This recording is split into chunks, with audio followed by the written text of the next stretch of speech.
We'll call the meeting back to order, and I apologize. We've never had this happen with the electricity went out, but the computer is flickering, but the C-SPAN is working, so we're being recorded again as according to the rules. Where we left off, Mr. Palmer had 3 minutes remaining, so I now yield 3 minutes to Mr. Palmer. Thank you, Mr. Chairman. Let's try this again. According to Twitter, the decision to ban President Trump was after a close review of his tweets and the context around them, specifically how they are being received and interpreted on and off Twitter. On June 3rd, 2018, the Iranian Ayatollah Khomeini tweeted, "Israel is a malignant, cancerous tumor in the West Asian region and has to be removed and eradicated. It is possible and it will happen." This tweet remains on Twitter to this day.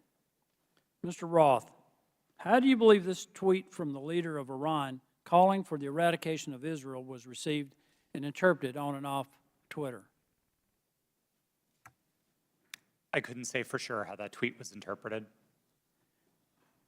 You would have a pretty good idea, though, of how many retweets and the amount of traffic it got. Only from what I can see in that illustration.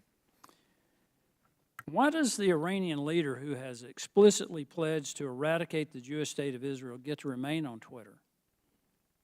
Mr. Roth.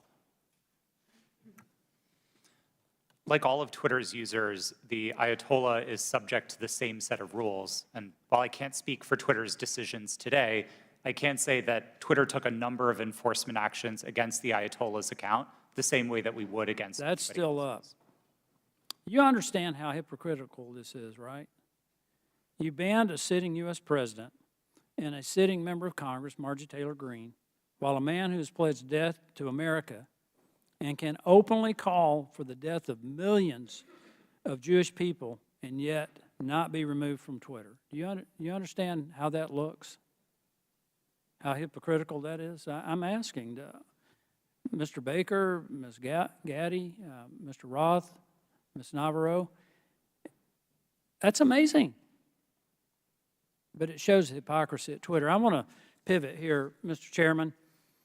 Mr. Goldman made a very troubling statement claiming that as Vice President Joe Biden fired the Attorney General of Ukraine, since he had knowledge of this prior to becoming a member of Congress, Mr. Goldman should provide to the committee documentation about this action.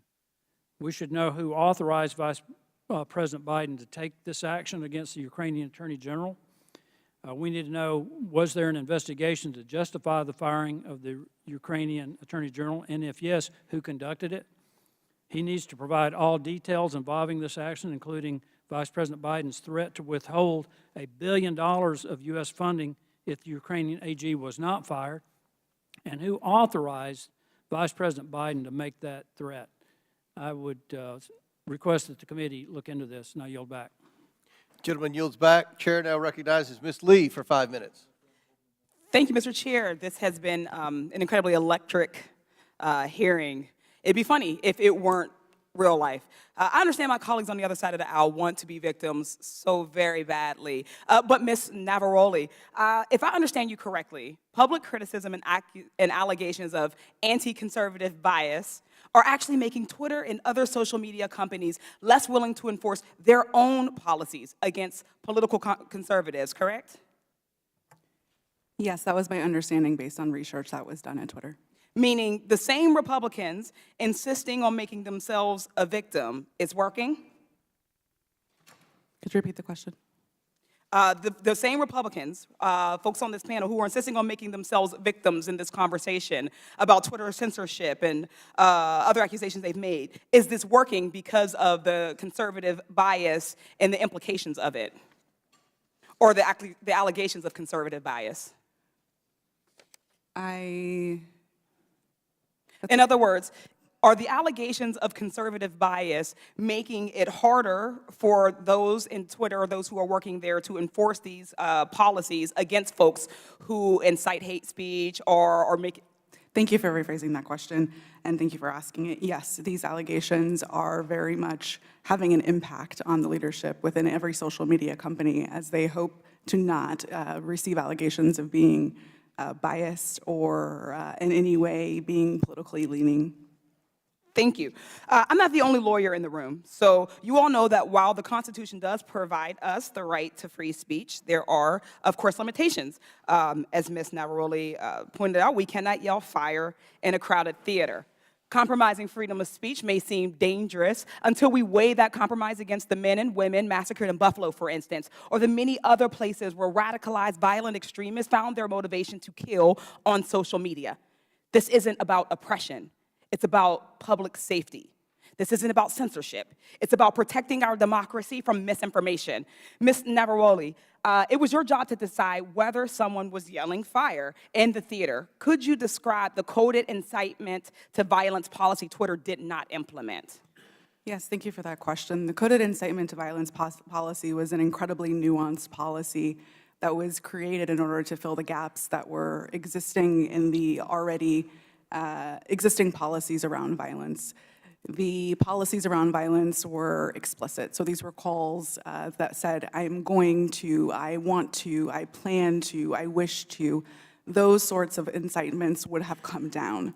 Things like stand back, stand by. Things like I am locked and loaded and ready for a civil war were dog whistles that were not covered underneath the policy. Thank you. Could it have saved lives if it were implemented on January 5th, 2021, or possibly in November of 2020? I can't speculate as to what might have happened, and I do wish we would have acted. Thank you. Ms. Gaddy, the very same words that were plastered across Twitter were shouted at the January 6th insurrection. What threats do Americans face now that Elon Musk has removed all guardrails and welcomed back Donald Trump to the platform? Thank you for the question. I'm actually not really familiar with what the content moderation policies of Twitter are today. Okay, thank you. Social media platforms like Twitter must own up to their responsibility in spreading violence and chaos. I'd argue so too do members of this panel and institution. Thank you. I yield the balance of my time to Mr. Raskin. Thank you very much. Mr. Roth, I want to go back to the whole question of your finding hundreds of thousands of fake accounts set up by Vladimir Putin and the Russian Internet Research Agency, I think they called it, which was the propaganda arm in 2016, and I suppose to this day.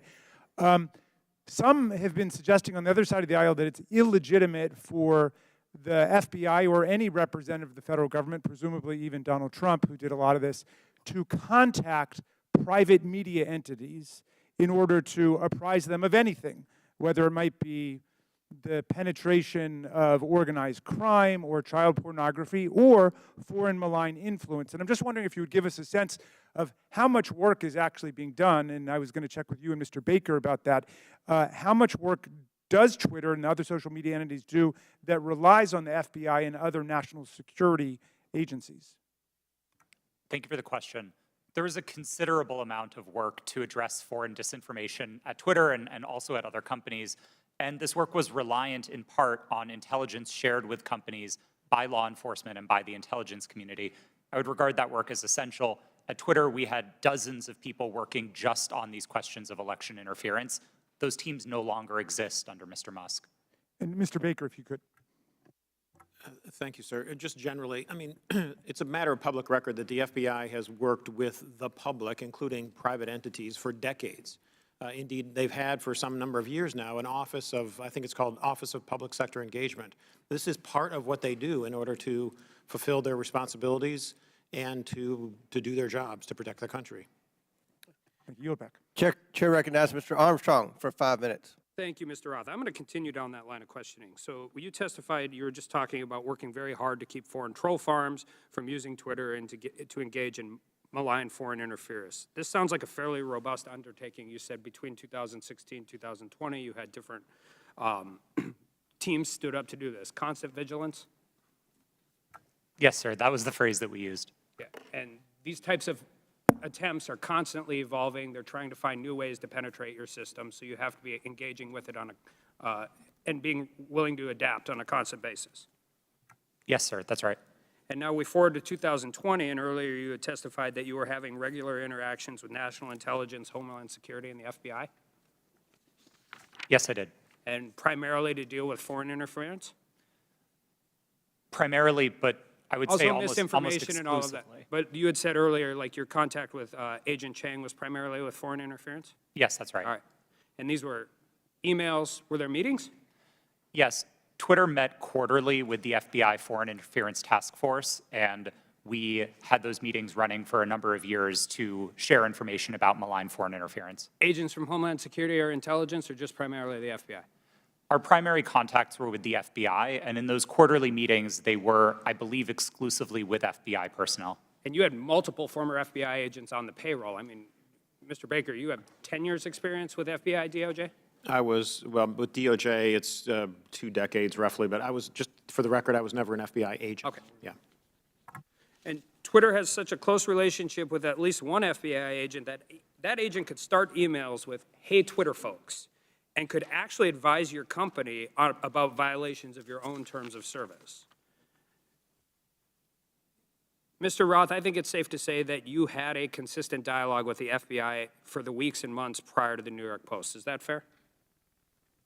I had ongoing conversations with the FBI for years, I would say, about election And security. in response to Mr. Fry earlier, you said you would not categorize the FBI communications as pressure. No, I would not.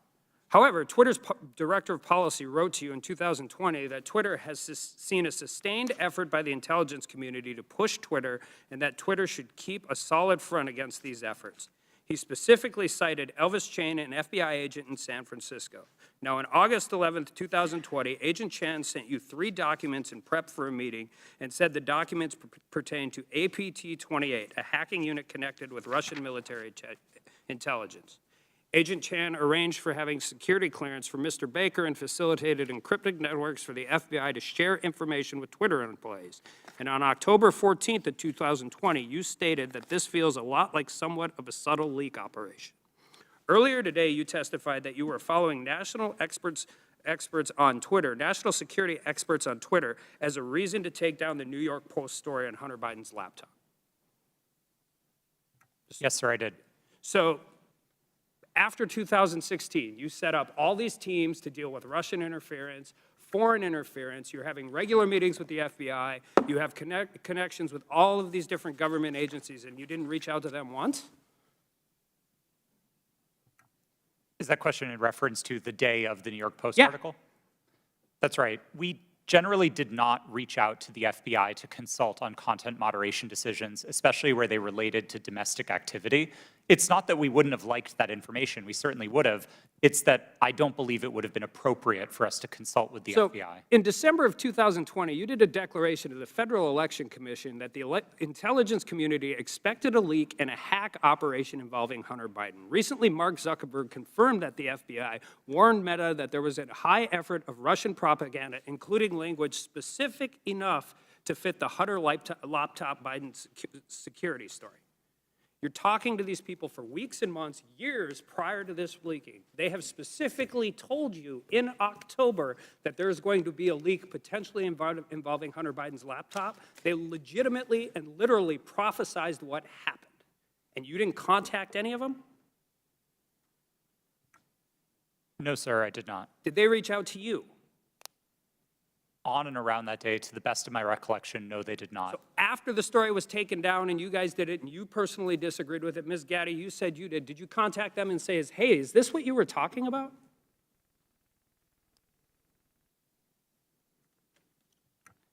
If that question was directed to me, no, I did Ms. not Gaddy, discuss did you that. talk to anybody from the FBI? Not to the best of my recollection. So I guess my question is, what is the point of this program? You have constant communication. They're set up for foreign interference. They've legitimately warned you about this very specific thing, and then all of a sudden everybody just walks away? Like, this is what you planned for. This is what you prepared for. This is the information. They told you exactly what was going to happen, and then you want, I don't care if it's members of Congress, you legitimately want the American people to believe we just completely cut off contact with all of the people who we were supposed to defend against? I don't think it passes the smell test, and neither do the American people. I yield back. Chair recognizes Mr. Kassar for 5 minutes. I'm honored to be a new member of Congress, where our purpose is to listen to the people and represent their voices and lift up our communities. After talking to thousands of people across Texas, asking them, What do you want me to work on for you as a new member of Congress? Not a single person told me they were concerned about a New York Post story on Twitter about Hunter Biden. Is that really what we're dedicating this committee's time to? Is that really what we're going to dedicate the next 2 years to? Our constituents of all political backgrounds are worried they're getting pushed out of their neighborhoods by spiking housing costs. They see their public schools suffering because we aren't supporting our teachers. In my state, our rural hospitals are closing. We have more uninsured people than anywhere in the country. We have the highest number of food insecure kids, and reproductive rights have been stripped away. We're talking about none of that. It seems to me that we're having these hearings so that people can beat their chest about Hunter Biden, maybe do some fundraising, get some headlines, and ironically post those on Twitter. If that's what House Republicans want to spend their time on, then that's their prerogative. But to me, it's a damn shame. We're here for a bigger purpose than that. Under the leadership of the legendary chairman, Jack Brooks from Texas, this committee implemented the Great Society through the creation of Head Start and the creation of Medicare. They investigated Watergate. They built the U.S. space program. Anything is possible if we all come together to work on what our constituents demand, if we make sure that we say to our constituents that your voice matters here. We could be ensuring that the historic investments in infrastructure and domestic manufacturing create good union jobs where we need them the most. We could take on free speech and civil liberties issues at home and across the world. We could be investigating and taking a look at these real threats of domestic terrorism and civil unrest. We could be making sure that our constituents' lives are better. But instead, we're focusing today on Twitter. The American people deserve better. I yield back my time to Mr. Raskin. Thank you very much, Mr. Kassar. Let's go back to this point about the Russian disinformation campaign. And just to refresh everybody's recollection, Mr. Roth, you learned, was it before 2016 or after 2016, that Vladimir Putin had commanded an entire campaign to try to invade the American election with social media messages on Twitter, Facebook, and so on? Was that before the election you learned or after? While there was some public discussion of it before the election, most of the confirmed information was only declassified after Election Day. Okay, so there was this powerful, massive campaign unleashed by a malign foreign actor interested in undermining American democracy with a specific electoral objective, right? Did you find that? Was he just trying to create chaos, or did he want to put the thumb on the scale with his intervention for either Hillary Clinton or Donald Trump? A bit of both, honestly. I think there was a significant amount of the troll activity on social media in particular that wasn't tilted one way or the other. It played both sides and it played them off of each other. And I think that's bad for America and it's bad for democracy. I think the hack and leak campaign was a bit more skewed because that focused very specifically on the DNC and on John Podesta. Okay, and so the hack and leak campaign against the DNC and Hillary Clinton was one meant to damage Hillary Clinton's campaign. Is that right? That's what most research concludes was the objective, yeah. All right. So some people are suggesting that if the U.S. government finds out about a malign foreign influence disinformation or propaganda campaign in our elections at any level, the government shouldn't say anything to the public or the news media about it. What do you think about that proposition? I believe that would be a profound failure. I think there's a collective responsibility across the private sector and the public sector to address our shared threats, and Russian interference in American democracy is one of those shared threats. Okay. Ms. Gaddy, do you agree with that? Yes, I do. Okay. And just back to you, Ms. Navaroli, for a moment. Did you follow the attempt to overthrow the official election result in Brazil? I was not working at Twitter at the time, but I paid attention to the news, yes. Okay, and were you struck by any of the resemblances between what happened in Brazil and what happened here on January 6th? Yes, it was the exact same playbook that was played on January 6th, in which a ruling party claimed that an election was stolen and that misinformation continued to spread and lead to political violence. Thank you. I yield back, Mr. Chairman. Chair recognizes Mr. Fallon for 5 minutes. Thank you, Mr. Chairman. If there was ever, if there's ever a time where our government becomes the sole arbiter of truth, then we've lost the United States. Twitter's become the virtual town square. It now has the power to transform public opinion like no other medium in history, with their algorithms shaping and molding the public mind to their own ends. Mr. Roth, to the best of your knowledge, what percentage of your colleagues when you worked at Twitter donated to Democratic causes or candidates in 2020? I don't know, sir. We have it here. It was 98.4% of Twitter employees gave to Democratic candidates or causes in the 2020 election cycle. And believe it or not, those numbers actually went up in the 2022 cycle to 99.7% of Twitter employees donating to Democratic candidates and causes. So clearly, Twitter as a whole had a political bias. Mr. Roth, do you personally think that you have a political bias, and did you have one when you worked at Twitter? A personal political bias? No, sir. You didn't. That's remarkable because it's pretty obvious you did have strong biases when you compared, ironically using Twitter, people that worked in the Trump White House to Nazis.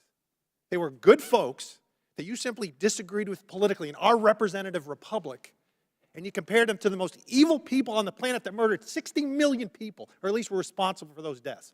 You think that was a little bit hyperbolic? Yes, I do. As I said, I regret the language. I agree with you. It was. And so your political opinion spilled over into censorship work at Twitter. I think your biases had consequences, which you intentionally expressed through your propaganda and censorship role at Twitter.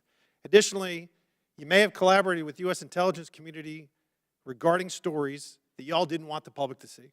So namely, what we refer to as the Hunter Biden laptop story that ran in the New York Post. So I'll ask you, Mr. Roth, did you receive 10 confidential documents from Special Agent of the FBI, Elvis Chan, the night before the Hunter Biden laptop story ran? Yes.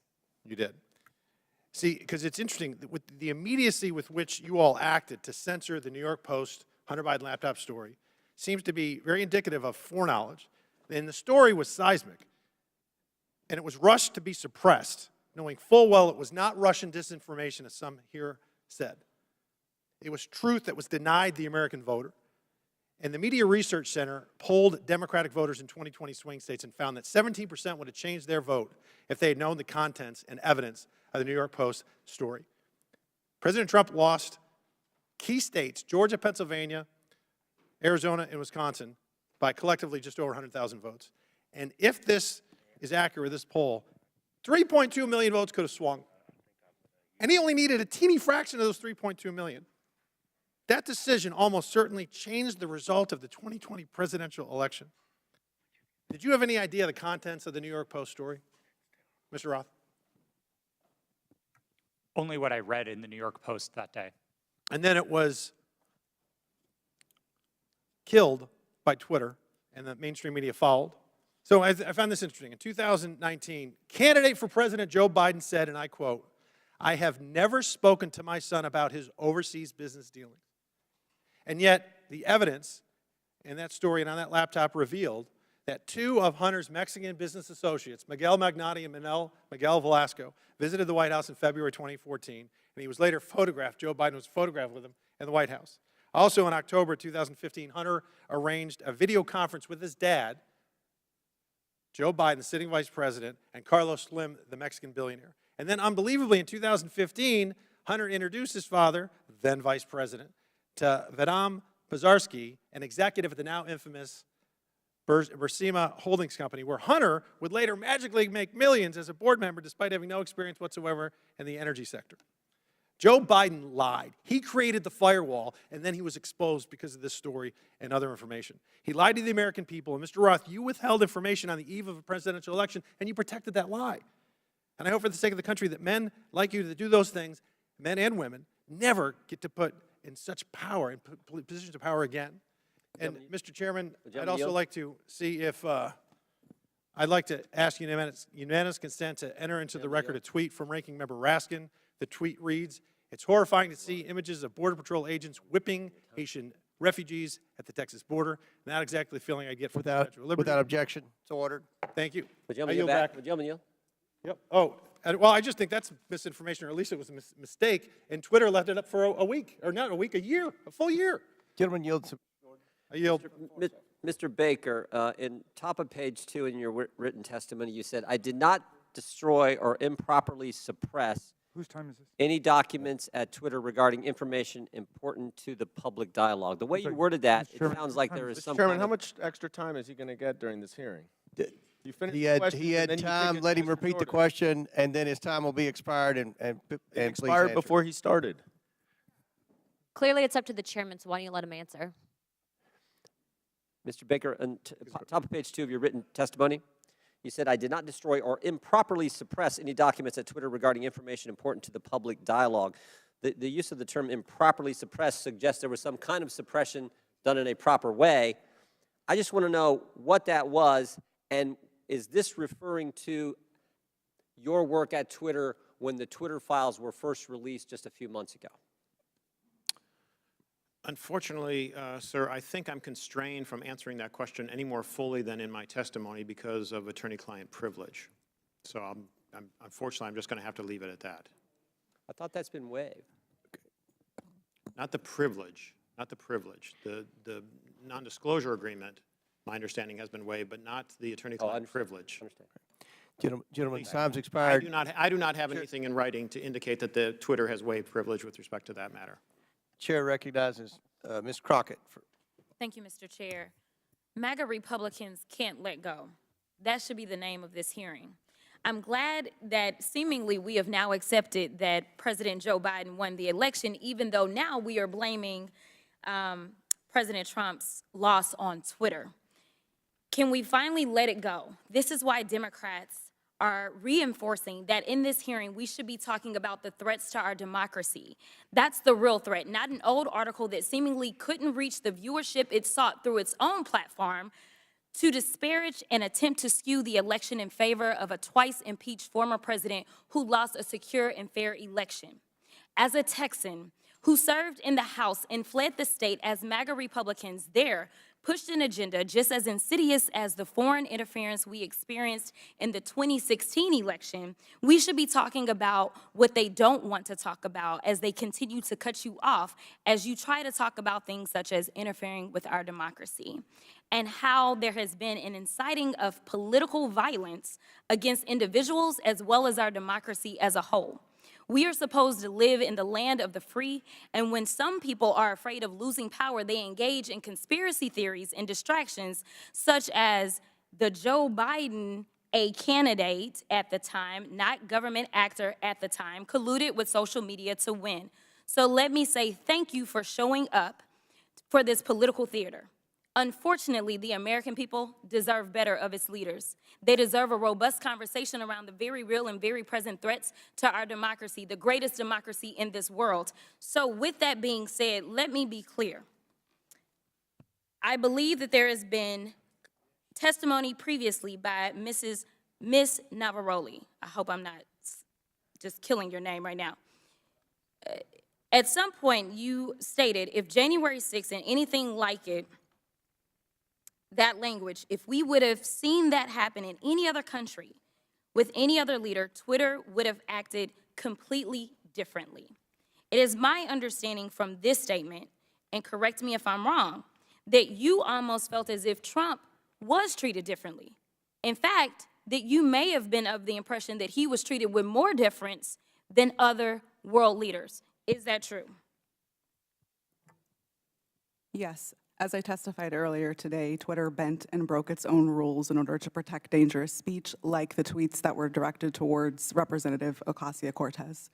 And when we talk about bending, it's my understanding from another deposition that there were actual alarms that would go off if someone would access Trump's Twitter account other than, I believe, the CEO. It was my understanding that alarms would ring within Twitter if the account was accessed outside of a select group of individuals who had access to that account.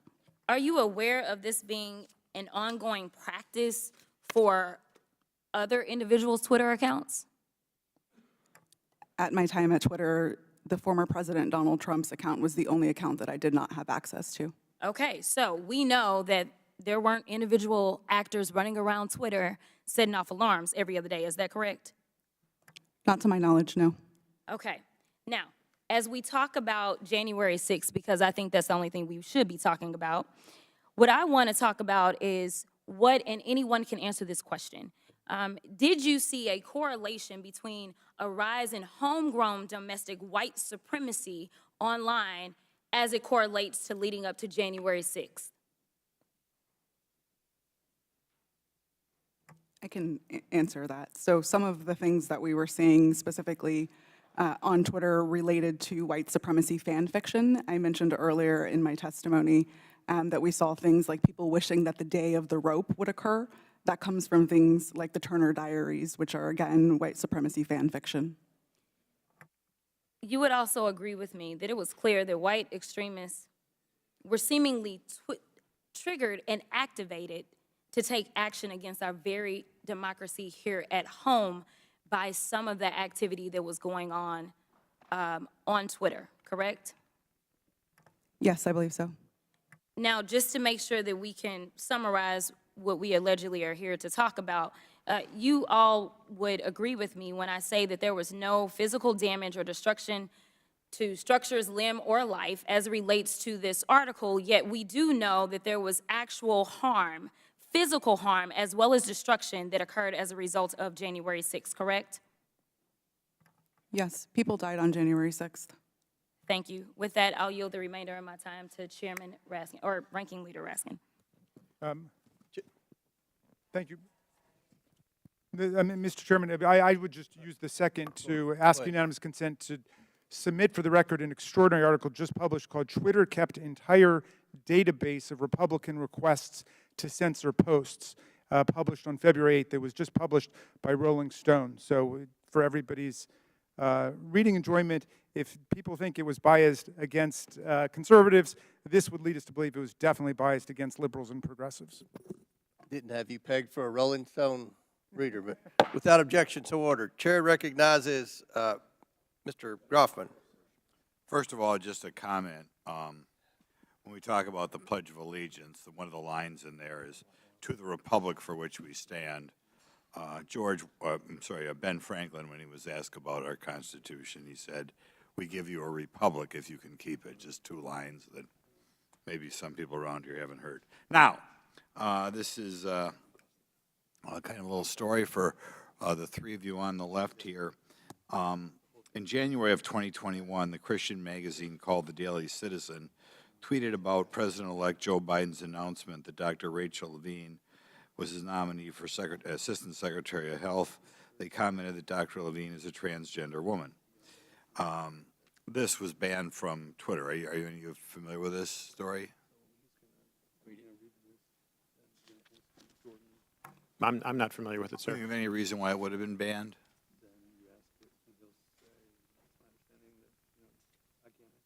Okay. There are local talk radio hosts in my area, well-known media hosts out of the Madison, Milwaukee, Green Bay media market, widely listened to. They were shadow banned on Twitter.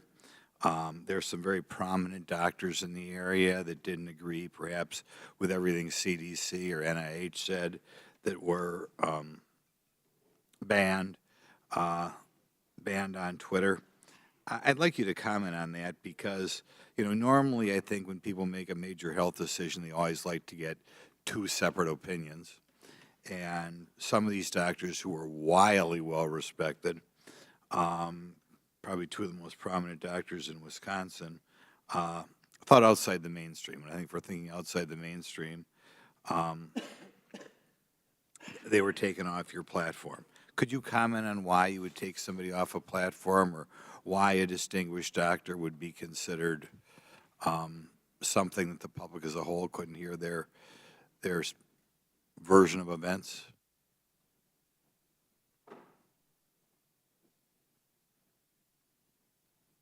No, you're not aware that ever any doctors who commented outside the mainstream version of what was going on with COVID, going on with the vaccine, going on with treatments, that there were people who disagreed with the NIH recommendations and you took them off of Twitter? You're not familiar with that?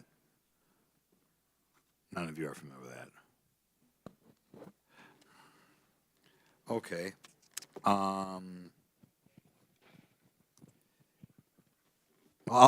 yield some time to Jim Jordan then. I thank the gentleman for yielding. Mr. Baker, Mr. Roth earlier said he thought it was a waste of time for the FBI to be sending you accounts that they thought violated Twitter's terms of services and Twitter's policy.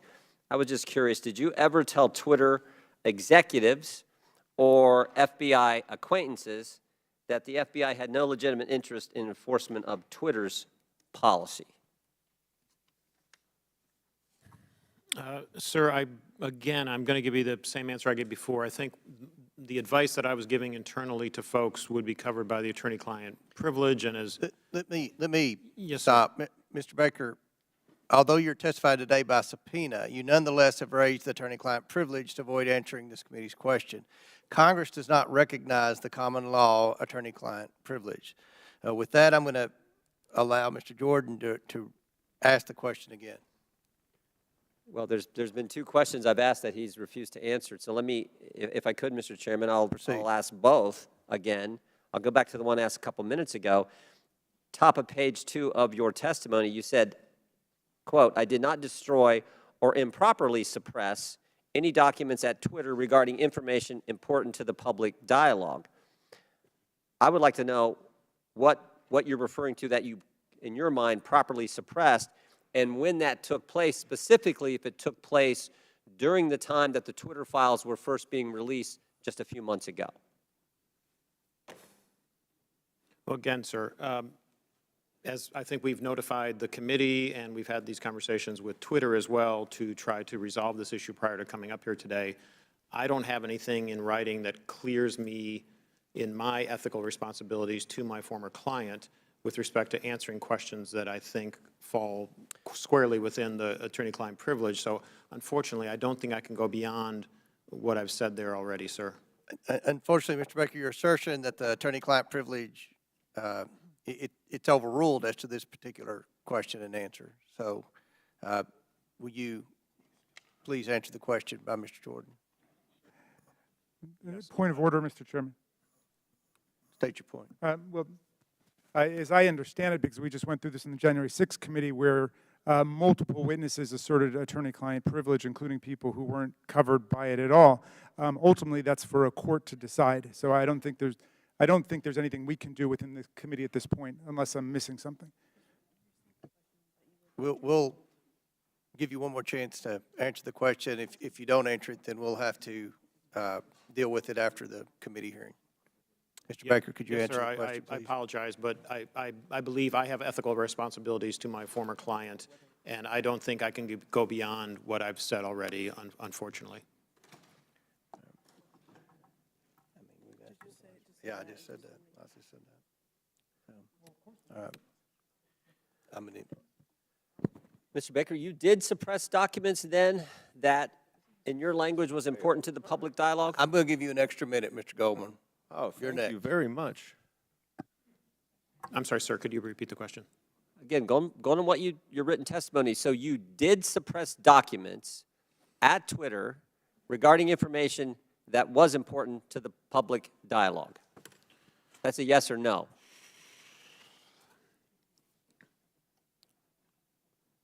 I'm going to answer the question with the following sentence, which is right after that. At all times, I sought to help my client understand and comply with its legal obligations. Okay. Gentlemen's time's expired. I recognize Mr. Goldman for 6 minutes. Thank you, Mr. Chairman. I understand that Mr. Palmer was asking some questions about some of my assertions about the removal of the Ukrainian Prosecutor General. First, let's be clear, I did not say that Vice President Biden fired Mr. Shokin. It was official U.S. and European policy to encourage Ukraine to fire him, which they did. But he is right about one thing. What I say is not evidence, and neither is what any of our Republican colleagues say on the other side of the aisle. They may not like what these witnesses say, but the testimony of the witnesses is the evidence, not baseless statements without firsthand knowledge. But I urge Mr. Palmer, if he wants to understand what actually happened, to read the 300-page report that we published on the first impeachment investigation. There's a lot in there about Mr. Shokin. Luckily, though, he doesn't even have to do that. You can just read the New York Post story itself, because in that story, Shokin admitted that he never opened an investigation into Burisma. He claims to have had, quote, specific plans to do so. Yeah, sure. For 2 years, Rudy Giuliani had been peddling Victor Shokin's bogus story, including with agents of Russian intelligence. And Chairman Comer, if you question that, I urge you to look up Andrei Derkach. So who was the sole source of the hard drive to the New York Post? Rudy Giuliani. And for these reasons, many journalists were highly skeptical. One reporter at the New York Post itself refused to put his name on the story. Fox News' Brett Baer said, quote, "The whole thing is sketchy," unquote. And both Giuliani and the Post refused to give the laptop to other journalists to verify and analyze it. In fact, Giuliani told the New York Times that he hoped that it would be published before it could be verified. So what is the so-called authentication for this laptop? Well, Chairman Comer said in his opening statement that it's a subpoena to the computer repair shop owner, which happened over about a year before the New York Post story. But that is not the same hard drive that Rudy Giuliani received months later from that repair shop owner and passed along to the New York Post after he was in possession of it for several months. Now, Mr. Baker, based on your understanding of Russian malign influence campaigns, does Russian intelligence have the capacity to manipulate a hard drive? Yes. So it is possible that some of the materials on a hard drive could be authentic, and some could be altered, manipulated, or even added to the hard drive. Is that right? I believe so, yes. Mr. Roth, you have testified today that Twitter was keenly aware of the hacking efforts by Russia in connection with the 2016 election. Is that right? Yes, sir. And those efforts, I believe you said, and correct me if I'm wrong, by Russian intelligence to interfere in our electoral process continued up and through and including the 2020 election. Is that right? Russian efforts certainly continued through the 2020 election and even through the midterms. I couldn't say specifically if it was military intelligence, as was the case in 2016, but certainly the Russian government was involved. So let's run down what Twitter knew about this hard drive and this story when it was published. First, the sole source of the hard drive was Rudy Giuliani, who had been working closely with Russian intelligence agents throughout 2020. Second, Russian intelligence interfered in the 2016 election and was actively trying to do it again. And third, numerous journalists, including at the New York Post and Fox News, raised suspicions about the hard drive, and they refused to allow an independent analysis and verification of it. Now, Mr. Baker, based on your experience in law enforcement, wouldn't this give anyone concerned about Russian interference in our elections serious pause? Well, I think as reflected in the public record, at the time, I thought there were great concerns on that side of the equation, because in part with respect to all the things that had happened since 2016 with respect to the hack and leak or hack and dump issues, there were facts that indicated that the computer might have been abandoned and so on, but which made it a very difficult case, which is why we're sitting here today talking about it. Right, and there was a 24-hour delay in continuing to spread the publication of it, isn't that right? Yes. Okay. You know, that is exactly what 51 former intelligence officials, many from Republican administrations, even the Trump administration, said in that letter that is being distorted by Mr. Jordan and others at this hearing. Let me quote one paragraph of what they say. "We want to emphasize that we do not know if the emails provided to the New York Post by President Trump's personal attorney, Rudy Giuliani, are genuine or not, and that we do not have evidence of Russian involvement, just that our experience makes us deeply suspicious that the Russian government played a significant role in this case. And unless Twitter, like Special Counsel Mueller concluded about the Trump campaign in 2016, wanted to welcome Russian interference in an election, all of you sitting here today were entirely correct to be highly concerned about the legitimacy of this story. I yield back. Chair recognizes Mr. Higgins for 5. Thank you, Mr. Chairman. I'm going to be yielding some time to my colleague, Mr. Jordan, here momentarily. But for the record, Mr. Baker, Ms. Gotti, Mr. Roth, Mr. Navaroli, are you here under the advice of counsel, and do you have counsel present? Yes, sir. That was a yes? Yes, sir. Yes, sir. Yes, I do. Yes, I was subpoenaed That's to good to appear. know.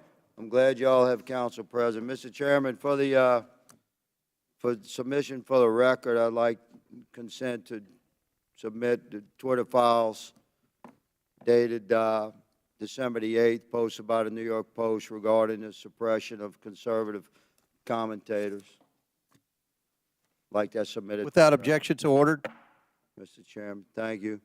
I'd like to also submit for the record a timeline of events with cited sources outlining strong evidence of the Biden family organized criminal actions would certainly indicate that we've crossed the threshold of reasonable suspicion. I'd like this timeline submitted for the record. Excuse me, Mr. Chairman, where is that from, that timeline? Timeline in my hand, boss. I'll get it to you shortly. Bottom line is that the FBI had the Biden crime family laptop for a year. They knew it was leaking. They knew it would hurt the Biden campaign. So the FBI used its relationship with Twitter to suppress criminal evidence being revealed about Joe Biden 1 month before the 2020 elections. You, ladies and gentlemen, interfered with the United States of America 2020 presidential election, knowingly and willingly.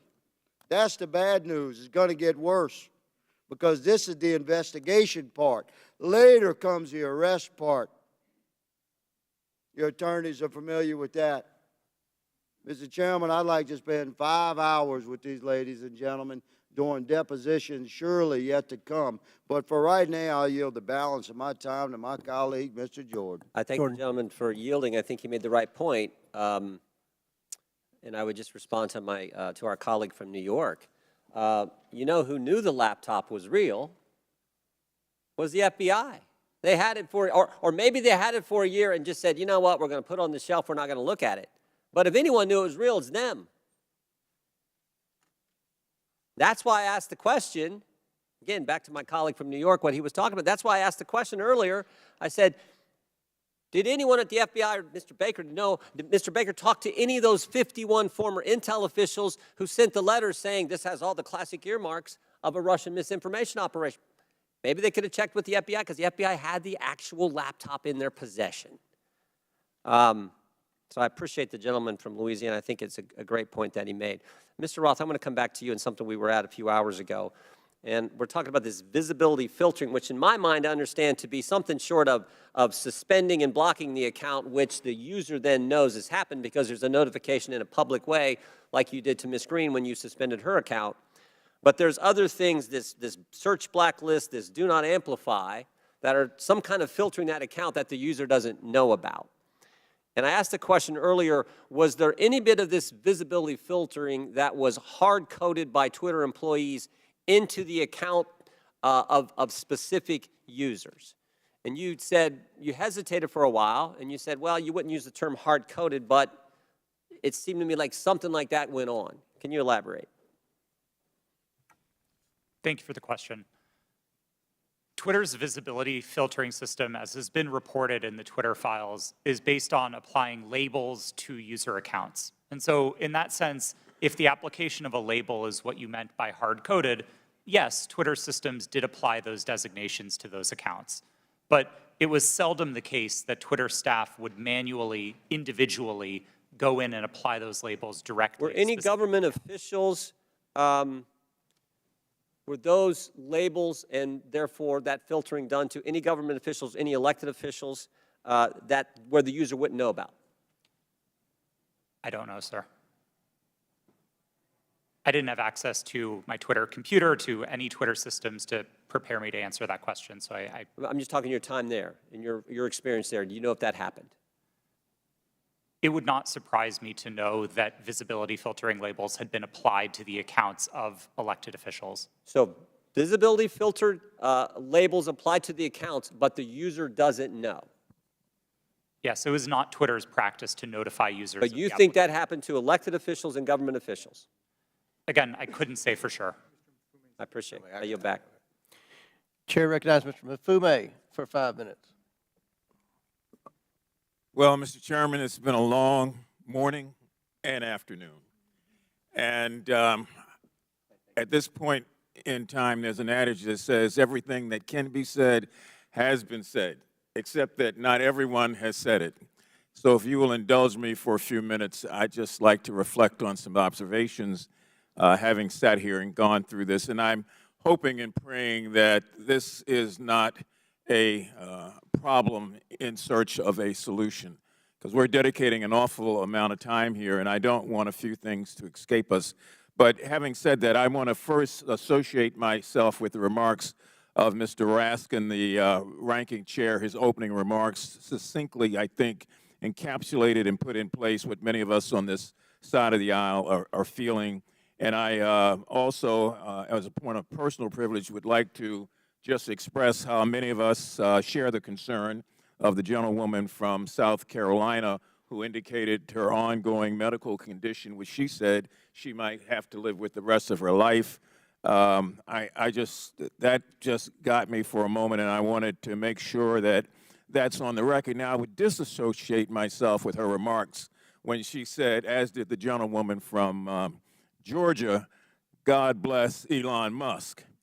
For me, it's God bless my country, God bless my family, God bless my friends. Mr. Musk can take care of himself. I would also caution, if I might, all of us, but particularly the gentleman from South Carolina who said earlier that there is proof that Hunter Biden committed multiple felonies. The gentleman said that without offering anything for the record. And I know we're all covered by congressional immunity in terms of when we're on the floor and when we're in these committees, but sometimes we probably don't want to feed into hot rhetoric. I mean, we campaign in that kind of poetry, but we are elected to govern in prose. And when you do that, there's a different sense of responsibility that goes with all of us. Mr. Roth, I listened to you, and I feel bad that you were attacked. And, you know, you had to sell your home. You had to move your family. And I just want to remind you and remind myself that there are members of this committee who are also always under attack because of their race or because of their surname or because of their political affiliation. That kind of reckless incitement, I think, is best dealt with when you have content moderation. Otherwise, we gin up the rhetoric. The people who can't control themselves oftentimes don't, and then we see violence occurring against whether it's members of Congress through threats or persons like yourself in the private sector. Ms. Navaroli, you in your testimony stated that on the morning of January the 6th that you sent lawyers a message warning them that your team was hamstrung by leadership. And 2 days later, when it looked like that might happen again, you asked management whether or not they wanted more blood on their hands. What was their response, and what did they do? Yes, thank you for that question. On the morning of January 6th, I did send that message to a Twitter lawyer, specifically because I believe that Twitter was going to be facing liability for what was going to occur that day. I do not remember their exact response, but I do remember there coming in a response of confirming that the information had been received. Would you repeat the second question that you asked? I wanted to know what was their response. What did they do? Nothing. Okay, you went on to say that in January of 2020, after the United States assassinated an Iranian general that the president at that time, Mr. Trump, decided to justify it on Twitter, and management literally instructed you to make sure that we were not about to start World War III on that platform. Is that correct? Yes, that did occur. And what happened after that? It was up to me and my team to create what we called enforcement guidance, so a document that explained how we would apply our policies specifically related to content moderation in that specific instance. I believe the document was relating to foreign policy discourse. So my point here about content moderation on the front end prevents some of the crazy things we see on the back end. Mr. Chairman, I have from the Anti-Defamation League their latest report on murder and extremism in the United States, oftentimes fueled by the lack of content moderation, that I would ask unanimous consent be entered into the record. And I also have the National Threat Assessment done by the Secret Service of our country. This was just released, and it talks about how 25% of all of these acts are being conducted by people who are not moderated, but who in fact end up breaking the law and threatening the lives of people. And I would ask unanimous consent that also be. Without objection, so ordered. Thank you, sir. Chair recognizes Mr. Sessions for 5 minutes. Mr. Chairman, thank you very much. So I will say it, God bless Elon Musk, because I think I feel that way. It was Elon Musk that revealed data that uncovered a disturbing cabal. Let's be clear, we're here today because Twitter got caught, not because people wanted to admit mistakes got made, or perhaps because they got bought. If not for the Twitter files released by Mr. Elon Musk, this activity we're discussing today would still be going on. It's no secret that the political bias of Twitter and their previous leadership bled into politics and merged that with practices of the company. And that is a big concern. But a bigger concern is where our government, on a political basis by law enforcement, becomes engaged in things that a timeline would show were not truthful. That's the concern. The fact that Twitter was working hand in glove with the Federal Bureau of Investigation and the intelligence community to suppress free speech and things that were not true is disturbing. That is why we are here today. So, Mr. Roth, I would engage you if I could for a minute. By the way, I want to compliment all four of you. You've been here all day. This is hard to do. You've kept your cool. To the best of your ability, you're expressing honesty. I admire that. Mr. Roth, can you please tell me about the meetings with the FBI? How many? Where did they take place? How do they accomplish what they wanted? Thank you for the question. Yes, sir. Twitter met with the FBI, I would estimate, several dozen times over the course of multiple years. These meetings happened in person, in the Twitter office, in the offices of other technology companies, and at times they happened virtually. We issued press releases about these meetings. They were not happening in secret. They were not anything that the public sector or the private sector strove to hide from anybody. But in these meetings, we used it as an opportunity to discuss the shared threats of foreign malign interference, to discuss the preparations that the public and private sector were implementing, and to use that as an opportunity to make sure that we were having open channels of communication about those malign interference threats.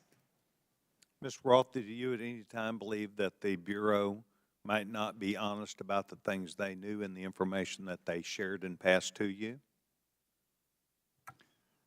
I would say I have a personal healthy skepticism about any type of law enforcement, but no, it was never my experience that representatives of the FBI were anything but forthright in those discussions. Do you believe that they, today, in looking back, misled you? I don't believe so, no. So you believe that the things which they told you, in looking back, are truthful even today? To the best of my recollection, yes. So the chance for FBI numerous times, dozens of times, to meet with you, did you put out information of the substance when you said you provided the public with information? Did you discuss what those meetings were about? I believe the public statements were fairly high level and talked about preparations for upcoming elections in the United States. Any internal records or meeting minutes would be on my Twitter computer, which I don't have access to. And does that reside, to the best of your knowledge, currently at Twitter? Yes, sir. I returned all Twitter property to the company when I chose to leave. Yes, and that would be a requirement, generally speaking. Yes. So you believe that the Bureau met with you, they did not mislead you, that you were as forthright as you could be to the public, and that you were playing the role that you felt like was responsible. Is that your testimony today? Yes, sir, it is. Thank you very much, Mr. Chairman. I yield back. Gentleman yields back, and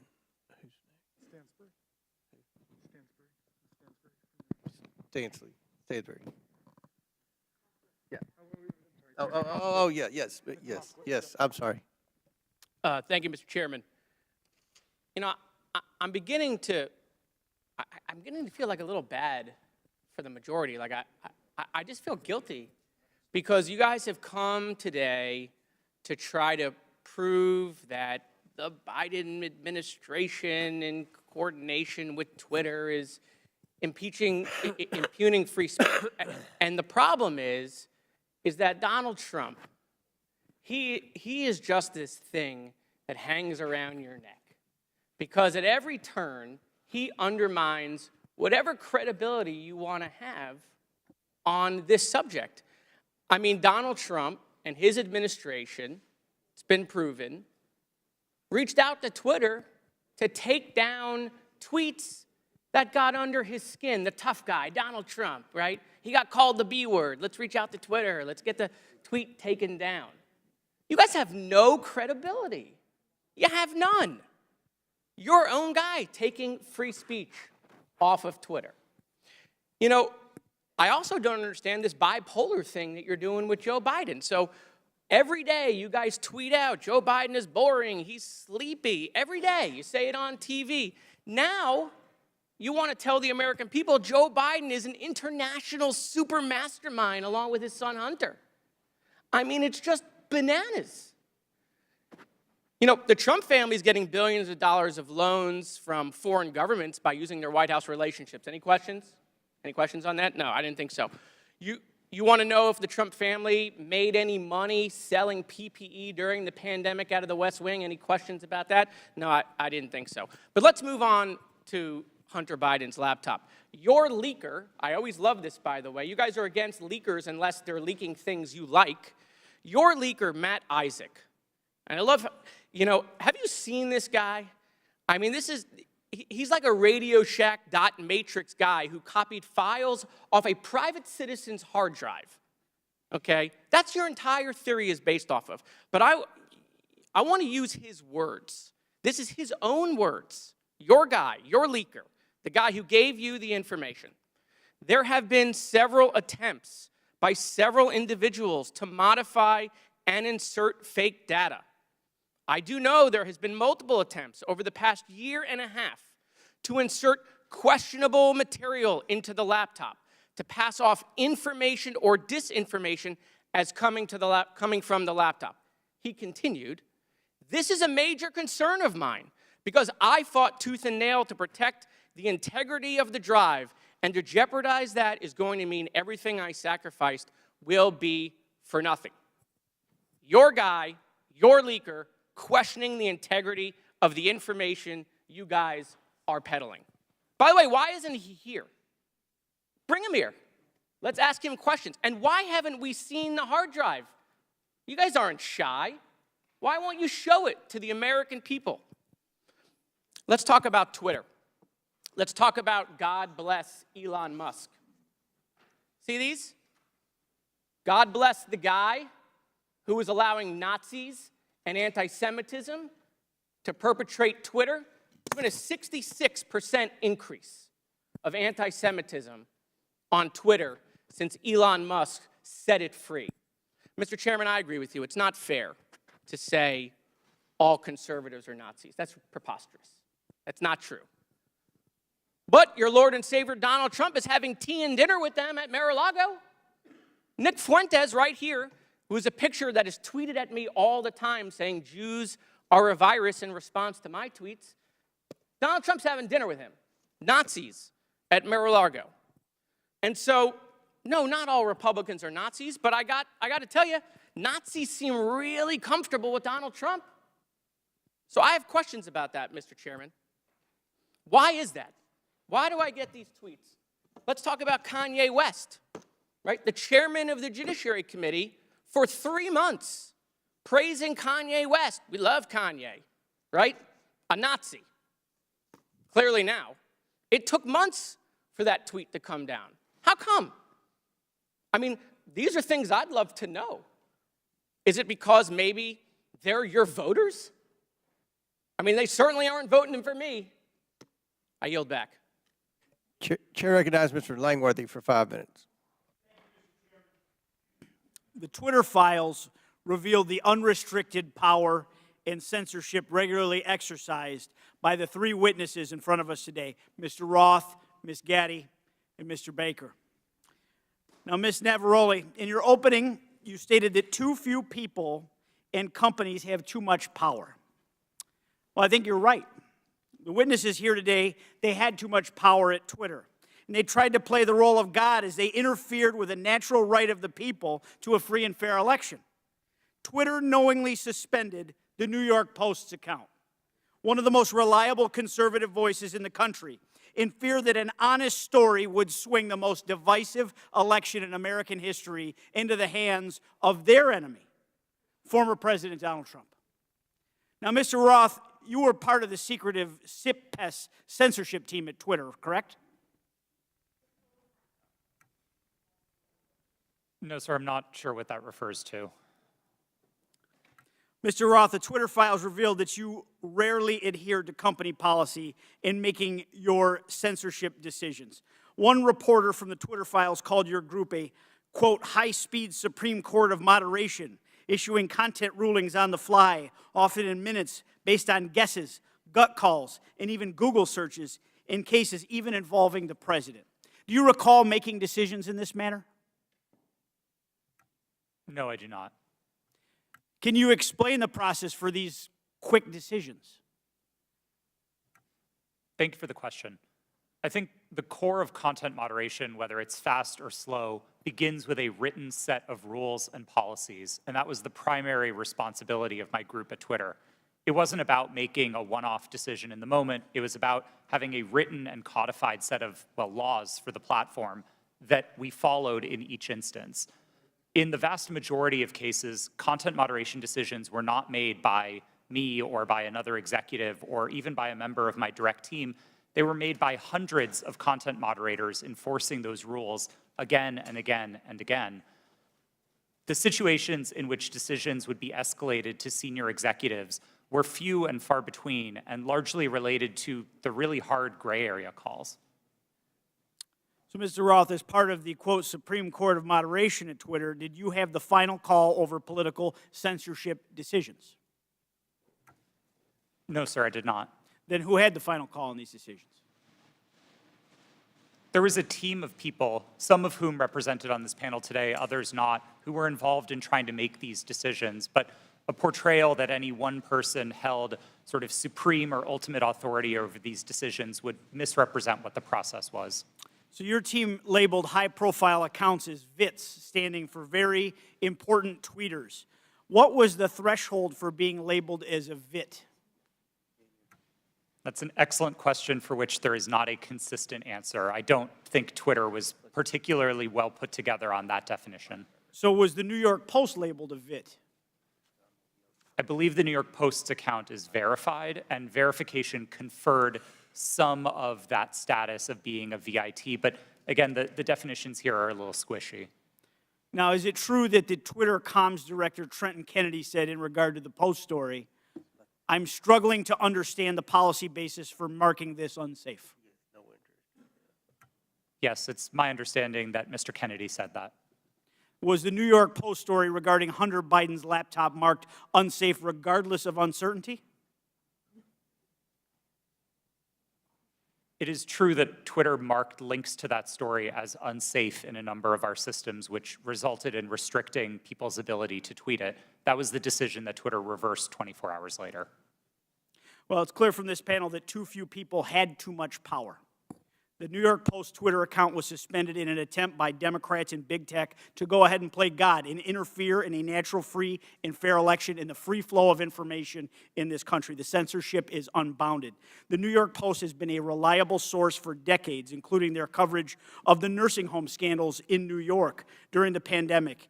Now that you and many others are gone from the company, there is hope that this platform will once again be a place where voices can be heard and respected, and it can return to be a town hall for all points of view, no matter if you agree with them or not, sir, and that our elections will never again be controlled by big tech. I yield back. Gentleman yield? Will the gentleman yield to Jordan? Mr. Jordan. Okay, thank you. Mr. Roth, in Missouri v. Biden, your declaration to the FEC, you said, I also learned in these meetings with the government that a hack and leak operation would involve Hunter Biden. Mr. Chan has testified in his deposition in that same case. In my estimation, we never discussed Hunter Biden specifically with Twitter.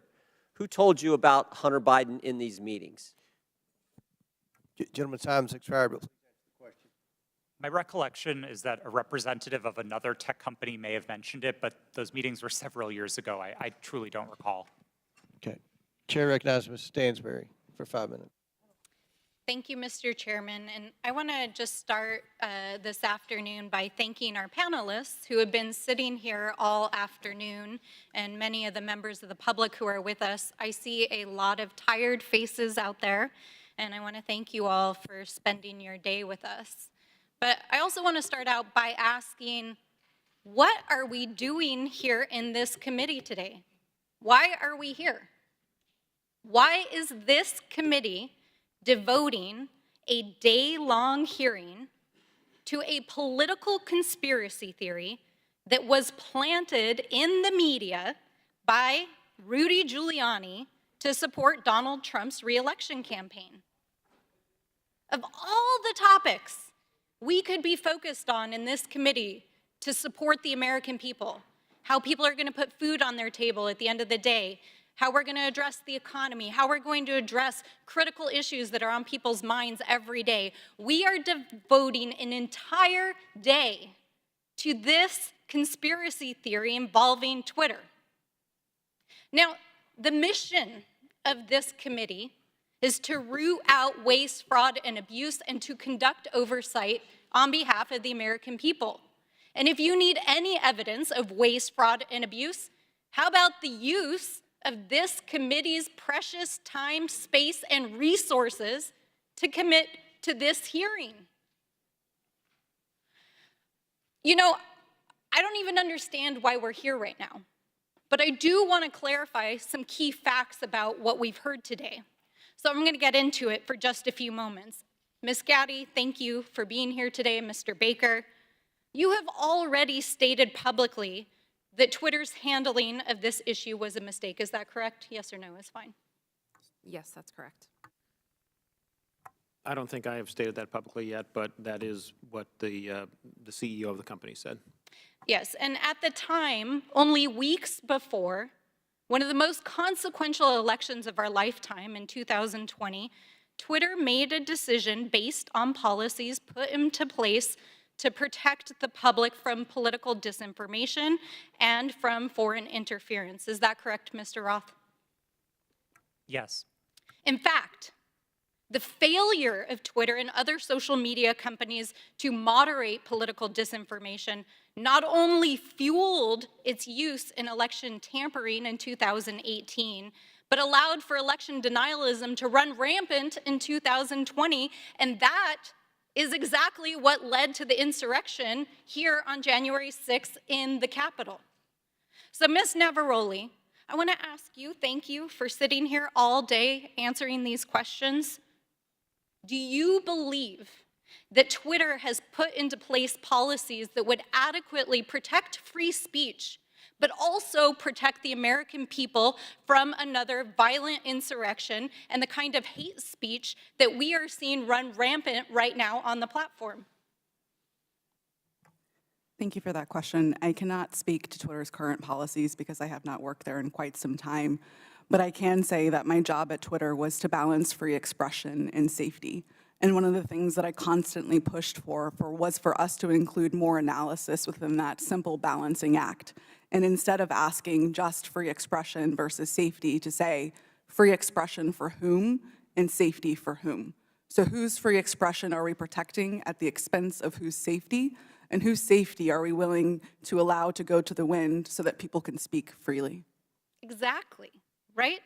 Because Twitter refused to sanction Donald Trump's account long before it was actually banned, when violent rhetoric and other rhetoric was already being used on the platform. And in fact, since the latest acquisition of Twitter by Elon Musk, the company's Trust and Safety Council, as represented here today, has been dissolved. And the accounts of individuals like Donald Trump, who incited violence in the Capitol, have been restored. And we are seeing anti-Semitism, hate speech, dangerous rhetoric, violence being put on Twitter every single day. Election tampering, disinformation, violence, the attack on our Capitol. Mr. Chairman, that is what we should be holding oversight hearings on in this committee. I have traveled to every corner of my district, and New Mexicans are depending on us to defend our democracy and to ensure that we are holding not only those who are committing waste, fraud, and abuse accountable, but ourselves. So let's not waste the precious taxpayers' time and dollars holding hearings about Four Seasons landscaping style conspiracy theories and actually get to work for the American people. Would the gentlelady yield to a question? Mr. Chairman, I yield back. All right, Chair recognizes Ms. Boebert for 5 minutes. Thank you, Mr. Chairman. Mr. Matt Taibbi, a respected reporter who published much of the Twitter files, said, quote, Twitter's contact with FBI was constant and pervasive, as if it were a subsidiary. Now, I want to better understand why he would suggest that. Mr. Roth, while at Twitter, how many meetings did you have with the FBI? I couldn't say for sure, but I would More say than 10? That's a More reasonable than 20? estimate. I couldn't say for sure. More than 50? That seems a bit high. Many meetings with the FBI. Well, we know how many FBI agents worked at Twitter while you were there? I don't believe any active FBI agents. Former FBI agents. How many worked there while you were there? I'm aware of perhaps 2. Well, we know of at least 9 because they started the BU group chat, BU for Bureau. Now, Mr. Roth, did the FBI ever ask you to share information like users' communication data without going through proper legal channels? No, they did not, and I would have refused if they had. That's correct. I see that you denied Agent Chan's request for access to Twitter's data feed. What's sick isn't that you would deny it, it's that the FBI would even ask you for the private data of American citizens without going through legal channels of the law. Now, I want to remind you, Mr. Roth, that you are under oath. Did the FBI ever ask you to do anything that was illegal or questionably legal? I'm not a lawyer, but certainly not to the best of my recollection or knowledge. Now, from the hearing that I've been a part of today, it's almost impossible to tell where the FBI ends and where Twitter begins. We have Mr. Baker here, a former FBI agent, and there seems to be a revolving door between the FBI and Twitter itself. Even Mr. Baker said that there was no collusion with the federal government and Twitter, but Mr. Baker, that's you. You are the collusion between the federal government and the FBI. And now with it, this is such a problem because we're seeing censorship all over. Mr. Roth, Ms. Gaddy, Did either of you approve the shadow banning of my account at Lauren Boebert? Yes or no? No, I did not. Not to the best of my recollection. Well, let me refresh your memory, because on March 12th, 2021, and Mr. Roth, I know you looked at it because Fascist Twitter 1.0 had a public interest exceptions policy, which means for members of Congress to be shadow banned, it had to go before you, Mr. Roth. So I'll ask again, did you shadow ban my account, yes or no? Again, not to the best of my recollection. So the answer is, Mr. Roth, yes, you did. I found out last night from Twitter staff that you suppressed my account for this tweet. It's a freaking joke about Hillary Clinton being angry that she couldn't rig her election. It's a joke, but in response, being the sinister overlords that you all are, you placed a 90-day account filter so I could not be found. And now we see here that Twitter staff said the visibility filter on my account excluded me from top searches, prevented notifications for non-followers, and much more. This is considered an aggressive visibility filter. You silenced members of Congress from communicating with their constituents. You silenced me from communicating with the American people over a freaking joke. Now, who the hell do you think that you are? Election interference? Yeah, I would say that that was taking place because of you four sitting here. The Hunter Biden laptop story was suppressed. A sitting member of Congress was suppressed. A sitting president was banned from Twitter. You know, I bet that Putin is sitting in the Kremlin wishing he had as much election interference as you four here today. We've heard about threats to democracy. Well, what about shutting down a duly elected member of Congress? This is fundamental to our nation's governance, and you all attacked that very foundation. 230 protections? Well, those are for publishers, not for editors. And it's clear you were not acting as publishers, you were acting as editors. And Mr. Chairman, I think it's far past time that we remove 230 protections for big tech platforms who are abusing this protection. And let me just say, I'm not angry for myself. I'm not angry because I was silenced. I can reach out to Elon and to his staff, and I can see what's happened. And I can sit here today and hold you all in account. I am angry for the millions of Americans who were silenced because of your decisions, because of your actions, because of your collusion with the federal government. They can't reach out to Elon. They can't sit here today and hold you into account. We don't know where the FBI ends and Twitter begins. But I do want to thank Mr. Elon Chairman, we're Musk over for 17 firing seconds now. you four and saving free speech and even Twitter. Mr. Chairman, I yield. The lady yields, went over 24 seconds. I'll give Ms. Porter 24 extra seconds. Well, I appreciate your indulgence, Chairman Comer, but I won't need it. So today's hearing gavelled in at 10 a.m. For nearly 6 hours. Power outage. We have been going back and forth about this supposed suppression of a single news story from a single outlet for a single day. This hearing has been, in its length, nearly 1/4 of the amount of time that Twitter users could not share the link. We are spending almost as much time screaming about this as this was ever a problem. Look, criminal activity is always a concern, but if there is criminal wrongdoing on Hunter Biden's laptop, that is a matter for the FBI and our law enforcement agencies. Today's hearing is merely an exercise in misinformation and disinformation, a free-for-all hellscape. That's what now CEO Elon Musk said Twitter would become if the platform became a place where anyone could say anything with no consequences. It is unbelievable to me that I am quoting Elon Musk, but that is how ridiculous this hearing has become. The Oversight Committee, like Twitter, or any other social media company for that matter cannot become a free-for-all hellscape where anything goes. With that, Mr. Chairman, I yield back. The lady yields back. Thank you. Mr. Chairman, Ms. Boebert. I ask unanimous consent to submit 2 documents into the record, both from Twitter. Without objection, so ordered. Thank you. Chair recognizes Ms. Luna for 5 minutes. Thank you, Chairman. Mr. Roth? Mr. Roth, have you communicated with government officials ever on a platform called Jira?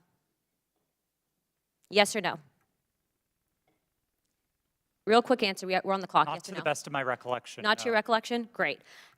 If you did, in the event, communicate, who would have had access to this platform? That's the nature of my confusion. Okay. Jira Did you ever speak to government officials on Jira regarding taking down social media posts?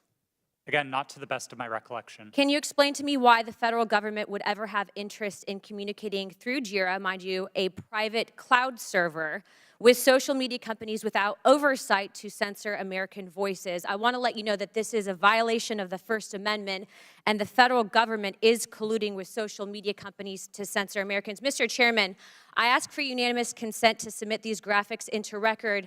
And Mr. Roth, I'm going to refresh your memory for you. This flow chart behind me. ordered. Thank you, Chair. This flow chart shows the following federal agencies, social media companies, Twitter, leftist nonprofits, and organizations communicating regarding their version of misinformation using Jira, a private cloud server. On this chart, I want to annotate that the Department of Homeland Security, which has the following branches: Cybersecurity and Infrastructure Security Agency, also known as CISA, Countering Foreign Intelligence Task Force, now known as the Misinfo, Disinfo, and Malinformation, MDM. This was again used against the American people. The Election Partnership Institute, or Election Integrity Partnership, EIP, which includes the following: Stanford Internet Observatory, University of Washington Center for Informed Public, Graphica, and Atlantic Council's Digital Forensic Research Lab, and potentially, according to what we found on the final report by EIP, the DNC. The Center for Internet Security, CIS, a nonprofit funded by DHS, the National Association of Secretaries of State, also known as NASS, and the National Association of State Election Directors, NASED, and in this case, because there are other social media companies involved, Twitter. What do all of these groups, though, have in common? And I'm going to, again, refresh your memory. They were all communicating on a private cloud server known as Jira. Now, the screenshot behind me, which is an example of one of thousands, shows on November 3rd, 2020, that you, Mr. Roth, a Twitter employee, were exchanging communications on Jira, a private cloud server, with CISA, NASS, NASED, and Alex Stamos, who now works at Stanford and is a former security officer at Facebook, to remove a posting. Do you now remember communicating on a private cloud server to remove a posting? Yes or no? I wouldn't agree with the characterization. I don't care if you agree. This is your stuff. Yes or no, did you communicate with a private entity, the government agency, on a private cloud server? Yes or no? The question was if I Yes or no? communicated to Yeah, I'm on time. Yes or no? Ma'am, I don't believe I can give you a yes or no. Well, answer I'm to going that to tell you question. right now that you did, and we have proof of it. This, ladies and gentlemen, is joint action between the federal government and a private company to censor and violate the First Amendment. This is also known, and I'm so glad that there's many attorneys on this panel, joint state actors. It's highly illegal. You are all engaged in this action, and I want you to know that you will be all held accountable. Ms. Gaddy, are you still on CISA's Cybersecurity Advisory Council? Yes or no? Yes, I am. Okay. For those who have said that this is a pointless hearing, and I just want to let you guys all know, we found that Twitter was indeed communicating with the federal government to censor Americans. I'd like to remind you that this was all in place before January 6th. So to say that these mechanisms weren't in place and to make it about January 6th, I want to let you know that you guys were actually in control of all of the content, and clearly we have proof of that. Now, if you don't think that this is important to your constituents and the American people from those saying that this was a pointless hearing, I suggest you find other jobs. Chairman, I yield my time. Mr. Chairman, point of order. Chair. Yeah, I just want to call to the attention of the chair and members Mafume, yes, that you're we're getting recognized. awfully close to witness intimidation, and I would ask the chair to intervene. I'm sorry, I didn't hear what you said, Mr. Mafume. I said I would caution all members that we were getting very close to witness intimidation, right on the verge of it, and I would ask that the chair and the ranking member agree how we will proceed from this point on. It was the threats that were just made. Ms. Ocasio-Cortez? Thank you, Mr. Chair. And in follow-up to that, I am curious about the committee's rule or the committee's disposition. Accusing witnesses of a crime, discussing arrest, discussing, making these allusions and threats. I want to clarify for the record, what is the committee's policy around threatening a witness?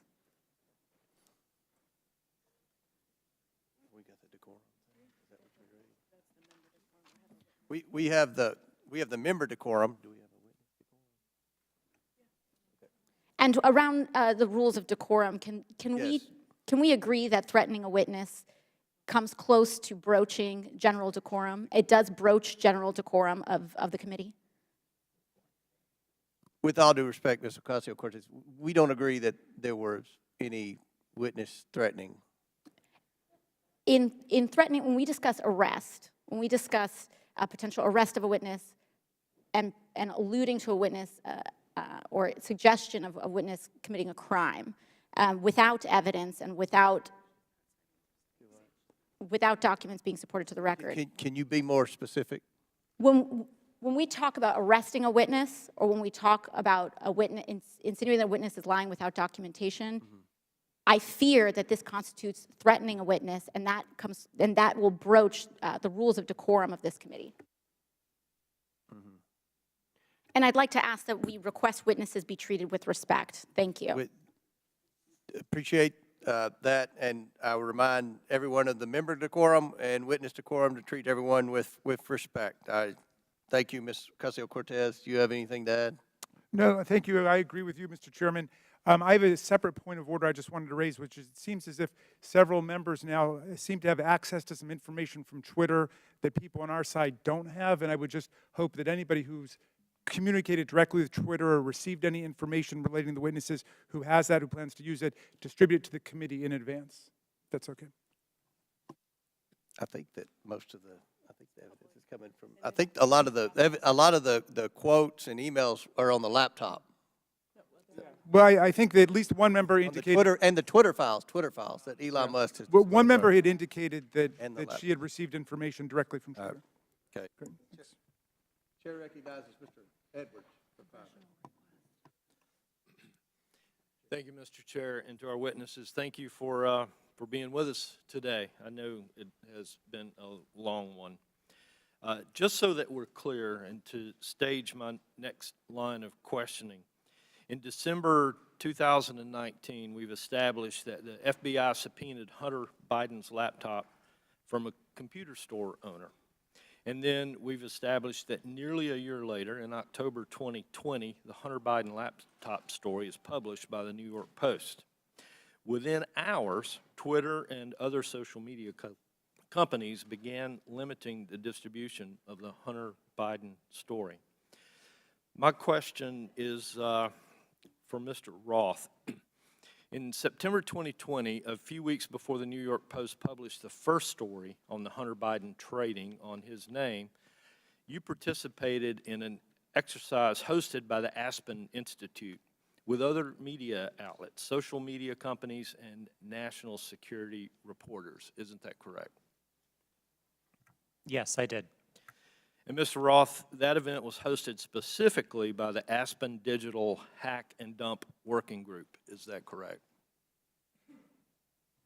I know it was hosted by the Aspen Institute. I couldn't say who specifically within that.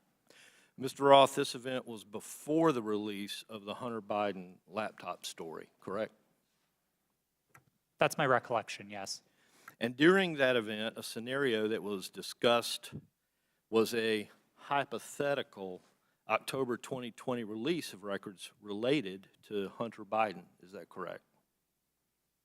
Again, that's my recollection of the event, yes. And Mr. Roth, did you participate in the design of this hypothetical scenario? Not to the best of my recollection, no.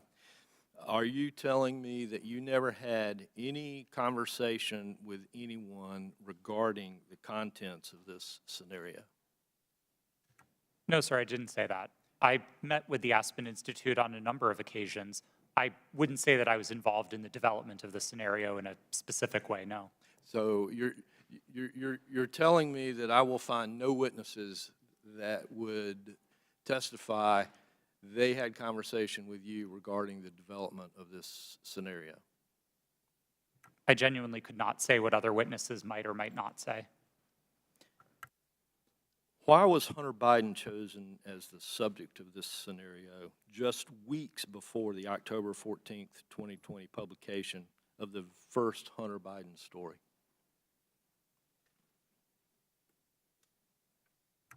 I don't know. But you participated in the conversation. I was invited to and joined an event hosted by the Aspen Institute, yes. And so surely there had to be some level of conversation as to why Hunter Biden was the topic in that scenario. Not that I can specifically recall. Mr. Roth, representatives from Facebook attended this event also, correct? To the best of my recollection, yes. And Mr. Roth, the FBI had Hunter Biden's laptop nearly a year before it was uncovered by the New York Post and before the Aspen Institute event.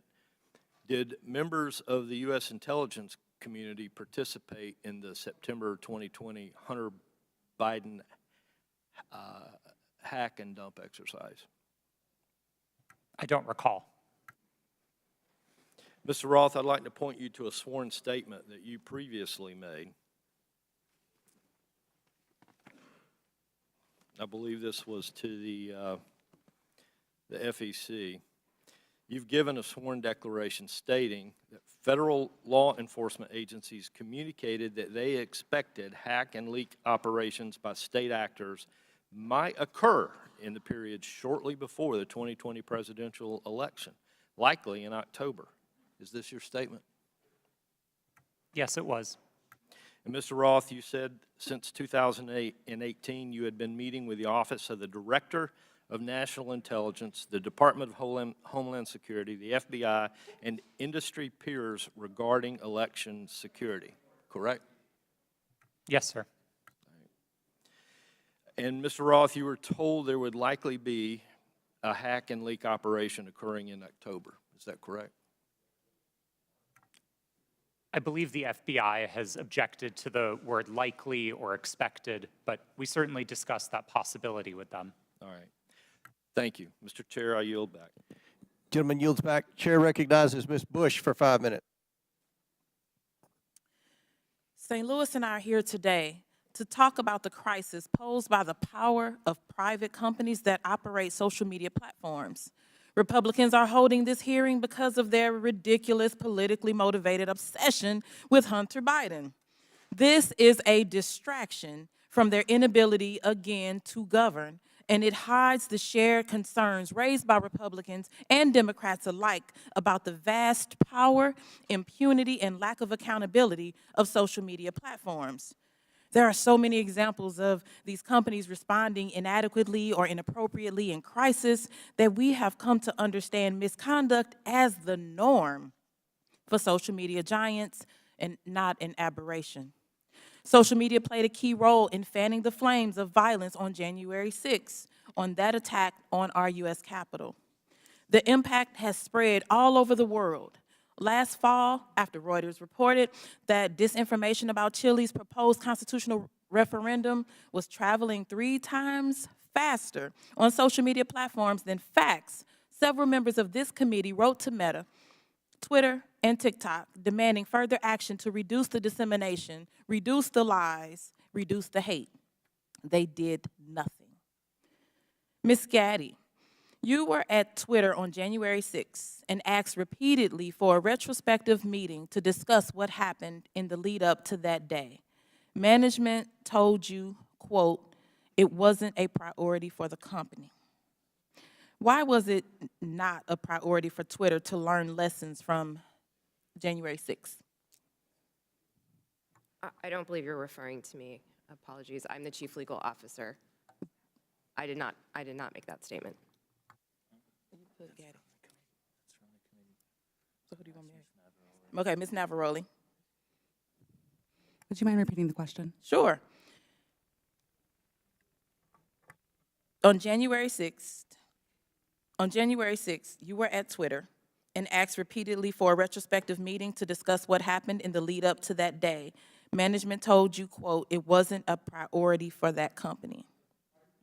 Why was it not a priority for Twitter to learn the lessons from January 6th? I can't speak to leadership's motivations or why it would not have been a priority for them. What I can say is myself and individual members of my team repeatedly asked that we do a retrospective to understand not just what happened on January 6th, but leading into January 8th and the permanent suspension of the president. What can you say is Twitter's top priority? I can't speak to Twitter's top priority at this moment. I can say that, again, my team's responsibility was to balance free expression and safety and to ensure the safety and lack of harm for people on the ground. Thank you. Twitter's top priority seems to be to maximize its profit. The people on this panel were among the top experts moderating content for equity and safety at Twitter, and your concerns were consistently steamrolled by executives pursuing profit. We know this situation must change, but I would argue that the structure of these corporations ensures this malpractice will continue. These social media companies have shown themselves unfit to maintain a digital public square with almost universal usage and vast power. Their purpose is not to facilitate healthy, fact-based discourse. It is to aggressively pursue profit for their billionaire executives and shareholders. Even when they make a good decision about removing a post or a user, it is only to make a profit. This existential problem will not be solved by asking these for-profit corporations to tweak their approach around the edges. We need to re-envision what the internet can be. Digital platforms, including social media, are here to stay, but we need to make sure that they operate for the public good and not the private interests. We need to invest in better alternatives to big tech, and we need to establish public ownership and control to ensure these platforms serve everyone fairly. Thank you, and I yield back. Chair recognizes Mr. Perry for 5 minutes. Thank the chairman. I thank the witnesses. It's been a long day. Mr. Roth, going back to your statement Mr. Edwards talked about, I want to just kind of revisit that a little bit, where it was communicated to you, at least per your statement, by the FBI that there was expected hack and dump or hack and leak operations, and that they would occur before the election, and that these, at the bottom here, the meetings that were rumored, in those meetings were rumored that the hack and leak operation would involve Hunter Biden. Subsequent to that, well, first of all, who told you that? Was that, did you get that? Can you tell us where you got that information, if you know?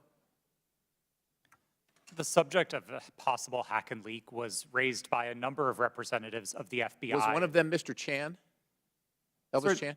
Yes, Mr. Chan was a part of it. So are you familiar with the fact that in his testimony in November of 2022 that he says we did not see any similar competing intrusions to what happened in 2016? And of course, you had been talking to intelligence agencies and law enforcement agencies for some time, and they were referring to the 2016 hack and dump operation. Are you familiar that he said that subsequent to you saying this? That they didn't have any evidence? I was not aware of Okay, Mr. that's Chan's fair. deposition. That's fair. No. Did they ever give you any evidence of the hack and dump operation that happened in 2016? And what I think I'm referring to is the allegation that the Clinton campaign the DNC server was hacked and then that information was spread about through WikiLeaks or other information channels. Did they ever give you any evidence of that occurrence during these discussions? That information was made public by the intelligence community in the Mueller report and by the Senate Intelligence. Yeah, evidence. Did they ever give you evidence? Because as far as we know, CrowdStrike looked at the servers. Did the FBI ever look at the servers from the DNC, to your knowledge? I think that would be a question better directed at the Fair FBI. enough, but the point is you never saw any evidence, right? You're just taking it on, and I'm not blaming you, because a lot of people want to believe the FBI. I've always wanted to believe the FBI. The question is, did they ever give you any evidence to believe that? Because they're making the case. They're making the case that there's a hack and leak operation coming, and it's going to be about Hunter Biden right before the election. Did they ever give you any evidence? It didn't come up. There was Okay, yeah, I didn't figure it did. And then you all set up a secret channel between Twitter and the FBI. Who did that from the FBI? Was that Roth? Or you're Roth. Was that Elvis? I'm sorry. Mr. Chan was a part of that work, yes. Yes, he was part of that. And so you set up, and you actually set up a war room as well, right? I believe the FBI operated a war Okay, room. fair enough. I didn't And you join it. participated in that? No, sir, I did not. You did not. Did Twitter participate in it? I believe Twitter may have sent a representative. Okay, fair enough. And then you did this table talk exercise about Hunter Biden and about a leak about Hunter Biden that would come out right before the election, essentially 10 days, and that happened in September, right before the election. And you participated in that, right? Yes, I did. Who facilitated that exercise? I know the Aspen Institute, but who facilitated the exercise proper? Was anybody from a government agency facilitating any part of that?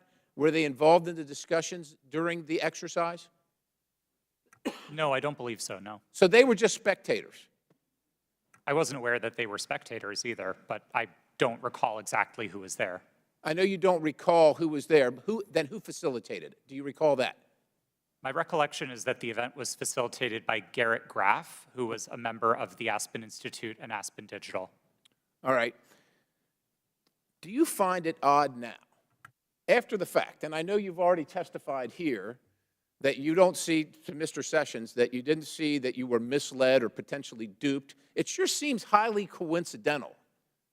Would you agree? It at least seems highly coincidental. Knowing that the FBI had the laptop, that the FBI set up the war room and the channel and told you, per your statement, that this was going to happen, do you find it highly coincidental that it actually happened and it was Hunter Biden at all? I want to be clear that my statement to the FEC does not suggest that the FBI told me it would involve Hunter Biden. That's a popular reading of that declaration, but it was not my intent. I think there is a coincidence there, and I really can't speak as to how that came about. Yeah, it's really coincidental. One last question. Did the CIA or the other governmental agency ever ask Twitter to look at something that violated Twitter's policy? I don't recall specific outreach by the CIA specifically. Other government agency is what it was called in the Twitter files. Yes, Twitter regularly received reports from government requesting review under our rules. So the other government agency, that one, did they ever request information regarding violations of Twitter's policies? The CIA. Gentlemen, time's expired, but please answer the question. I thank the Chairman. Again, I don't recall specific contact from the CIA, no. Okay. Chair recognizes Mr. Burleson for 5 minutes. Thank you, Mr. Chairman.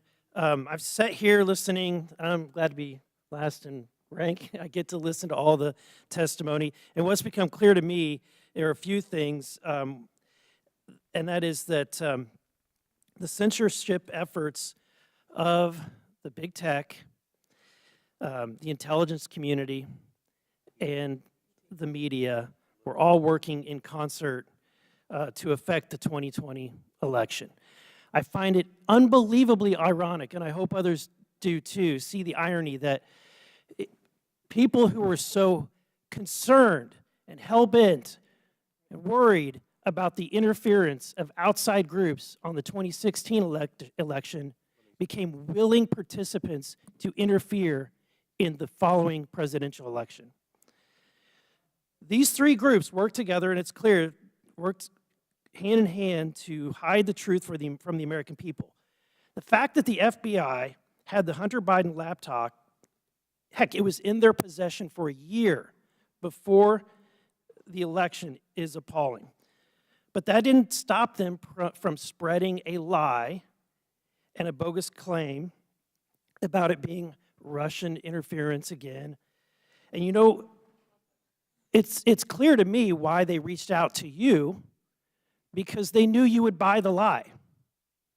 They knew that an organization with 99% of its employees donating to Democratic candidates and efforts would absolutely not look at any information with a jaundiced eye. You would take it as the gospel truth. And so they knew that, because it was clear from your tweets before that you have an opinion about the president, you have an opinion about the Republican Party. And so when all of that leading up to the October 14, 2020, when the New York Post published its story, everything was already in place. So, Mr. Roth, my question to you is, when 51 intelligence officials told us that the Hunter Biden laptop was Russian disinformation, the Democrats, the mainstream media, the president, all repeated this lie. Now that you know what you know years later, do you still believe that the Hunter Biden laptop is not real? Or do you believe it's real? Sir, I never held that belief. Do you believe that the story is Russian disinformation? No, sir. I didn't then, and I don't now. Okay.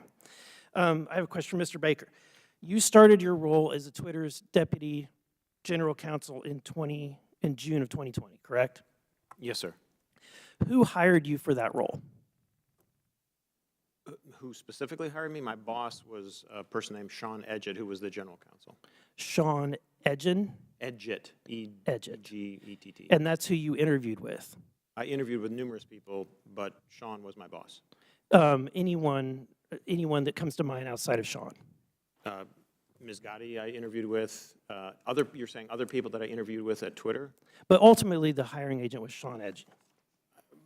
I'm not sure exactly who made the decision, to be frank with you, but Sean was my boss. Okay. My next question is, when you were fired from Twitter in December of 2022, after the release of the first installment of the Twitter files, did you destroy any internal communications related to that first batch in the Twitter files? As I said in my testimony, I didn't destroy any documents, period. What reason were you fired? You'll have to ask Mr. Musk about that. That was not given, you were not given any information? He made a public statement about it in a tweet, but I think you would have to ask him for the precise reason. Okay, thank you. Back to Mr. Roth. Is it true that Twitter whitelisted accounts for the Department of Defense to spread propaganda about its efforts in the Middle East? Did they give you a list of accounts that were fake accounts and asked you to whitelist those accounts? That request was made of Twitter. To be clear, when I found out about that activity, I was appalled by it. I undid the action, and my team exposed activity originating from the Department of Defense's campaign publicly. We've shared that data with the world, and research about it has been published. Was that only in efforts against foreign entities, or were there any efforts against citizens of the United States? I think the nature of public social media activity means that anybody might have seen it, but my understanding was the activity was predominantly focused outside of the United States. Okay, thank you. And Mr. Chairman, I want to just say thank you for this hearing. I would hope that we would be asking for documents or in communications, whether it's on personal devices or private devices, between these individuals and government officials. So noted. Very good. Thank you. Chair recognizes Ms. McClain for 5 minutes. Thank you, Mr. Chairman, and thank you all for being here today. It is a long day. I'm going to try and make this quick and easy. Mr. Roth, part of your job at Twitter dealt with assessing dis and misinformation, correct? Yes. Wonderful. How did you determine what disinformation and misinformation was? What's your criteria for making that decision? Twitter had established policies covering each of those areas, and I'll take them in turn. We used the term we actually generally didn't use the term disinformation, but we focused on platform manipulation. So behaviors like running inauthentic accounts out of a Russian troll farm, we would address as the behaviors that they are, and we would look for technical signs of that type of manipulation, and we would remove those accounts. So technical, it was all technical? On that side of things, yes. Okay. When it comes to misinformation, which broadly is a question of the content of tweets, Twitter would establish written policies. Which was? I'm sorry? Which was? Which policies did Twitter maintain? Yeah, I mean, I think what the problem with America is we have one set of rules for this team and another set of rules for this team. So we're trying to look at what is the equal playing field. I'm under the assumption that when we use disinformation and we use criteria, the criteria is the same for both sides. So I'm trying to figure out what is the criteria that you had in place to determine which information was misinformation, and did you apply that equally, equitably, inclusively, so to speak, to all sides? So what is the criteria? Thank you for the question. We used a three-part test across all of our misinformation policies. Okay. The first is whether the tweet advances a claim of fact stated definitively. Not an opinion, not a viewpoint, but a claim of fact stated definitively. Okay. The second part of that test is whether the claim of fact is provably false. Not iffy, not maybe, not gray area, definitely provably by multiple expert sources false. And then finally, and this is a really important part, we looked for evidence that those claims of fact could cause harm. So if a tweet met all three parts of that test, that it's a claim of fact, that it's provably false, and that it's dangerous, Twitter might intervene under its policies. No part of that test is viewpoint-based. And in your opinion, was that applied to all tweets? No. Thank you. Mr. Roth, you're familiar with the reports that the Biden administration was considering establishing a disinformation governance board under the Department of Homeland Security. I am aware of public reporting about that, yes. Thank you. And that board was never established, correct? That's my understanding. That is correct. It seems to me that the federal government had far more powerful disinformation governance board in its relationship with Twitter. Again, Mr. Roth, question, how often were you meeting with people from the federal government while you were at Twitter? Weekly, daily, monthly? I would estimate somewhere between weekly and monthly. Okay. And were you aware that Mr. Baker was also taking these meetings with the federal government as well? I was not aware of Mr. Baker's calendar, no. So you had no idea that he was meeting, there was no you just worked in silos? I mean, Mr. Baker and I were in some of the same meetings together, but no, I did not know the ins and outs of what he was doing. Okay. What did you understand Mr. Baker's role to be at Twitter besides offering general legal advice? Mr. Baker supervised the primary legal team that advised the trust and safety team. He was the supervisor of the attorneys who advised my team. Okay. And how about Ms. Gaddy's role at Twitter besides offering general legal advice? For the final, I believe, year and a half of my tenure at Twitter, Ms. Gaddy was my direct supervisor. Oh, okay. What was her role? Just to supervise you, to make sure you followed those three claims? Ms. Gaddy supervised what my team's goals and objectives were. She made sure I was doing my job. She made sure that if there was conflict in the workplace, she guided me on how to address that. She did the job of a manager. Okay. And she oversaw you and the trust to make sure that your three claims of fact, provable, false, and would cause harm, she oversaw that? Yes, Ms. Gaddy ultimately oversaw Twitter's policies and enforcement decisions. Thank you. Mr. Roth, in Ms. Navaroli's testimony, she states that her expertise is in media, technology, law, and policy. How often per week did you meet with Ms. Navaroli to discuss these areas while you were both at Twitter? We did not. You did not. Okay. Thank you so much. Gentlelady's time has expired. Chair Thank you. Chair recognizes Mr. LaTurner for 5 minutes. Thank you, Mr. Chairman. Based on everything I have seen regarding this issue, it is clear to me that government officials colluded with Twitter employees to censor the New York Post's legitimate reporting of the Hunter Biden laptop story. Democrats on this committee have so far characterized this hearing as unnecessary and a waste of time. I'd invite any of my colleagues across the aisle to talk to folks in Kansas, because I can promise you they do not feel that way. In fact, my constituents are very concerned, and rightfully so, that a social media company collaborated with a government entity and a political party to suppress certain social media accounts and filter news ahead of an election cycle. Americans deserve answers on this outright attack on our First Amendment rights, and I look forward to gaining clarity from our witnesses. Mr. Baker, your testimony focuses heavily on the fact that Twitter acted lawfully in its reaction to the Hunter Biden laptop story. But this isn't a criminal trial. It's a congressional hearing. I'm here because my constituents are genuinely concerned that they will be kicked off these platforms for any statement that managers at those companies disagree with. They feel that social media companies like Twitter are forcing them to play a game that they don't know the rules to. I want to know your opinion on if you think it is appropriate for people in positions of power to determine what information gets shared. If not, what criteria is acceptable for making those determinations? That's a, excuse me, sir, that's a very broad question on people in power. I'm not sure I can answer that effectively and address your... Could you try? Well, I mean, the Congress is in power. Congress is restricted by the Constitution of the United States. Congress passes laws. Those laws impact how, for example, private sector actors exercise their power or spend their money, that type of thing. Government agencies have to act in accordance with the Constitution, the laws you pass, internal regulations, executive orders. There's a whole panoply of ways that, that people in power, writ large, are held accountable and have to comply with rules and regulations and laws and the Constitution. Mr. Chairman, I would like to yield the rest of my time to Mr. Jordan. Mr. Jordan. I thank the gentleman. Mr. Roth, I want to go back to your statement in your declaration to the FEC. I learned that a hack and leak operation would involve Hunter Biden. Who did you learn that from? My recollection is it was mentioned by another technology company in one of our joint meetings, but I don't recall specifically whom.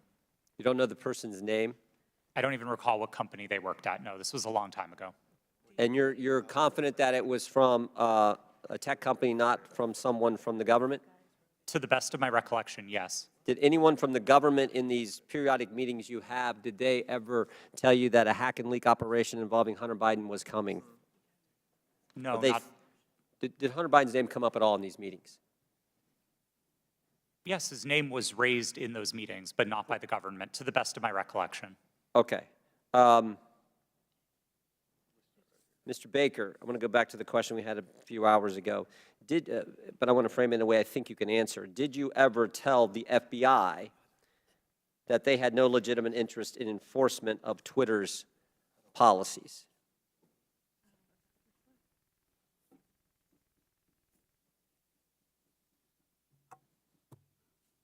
I don't think I understand. I think I understand the question. I don't recall ever having such a conversation with the FBI. Okay, did you think there was a problem with the FBI sending you a list of names and accounts and saying, hey, these violate your policies? Did you see that as as some kind of potential concern? I was always concerned that the FBI adhered to the Constitution and laws of the United States, period. And you didn't think that crossed the line? Well, what crossed the line, sir? What I just asked you, that the idea that they're sending you a list of accounts that they want, they say these violate your terms of service. Again, I'm making sure that I can answer the question.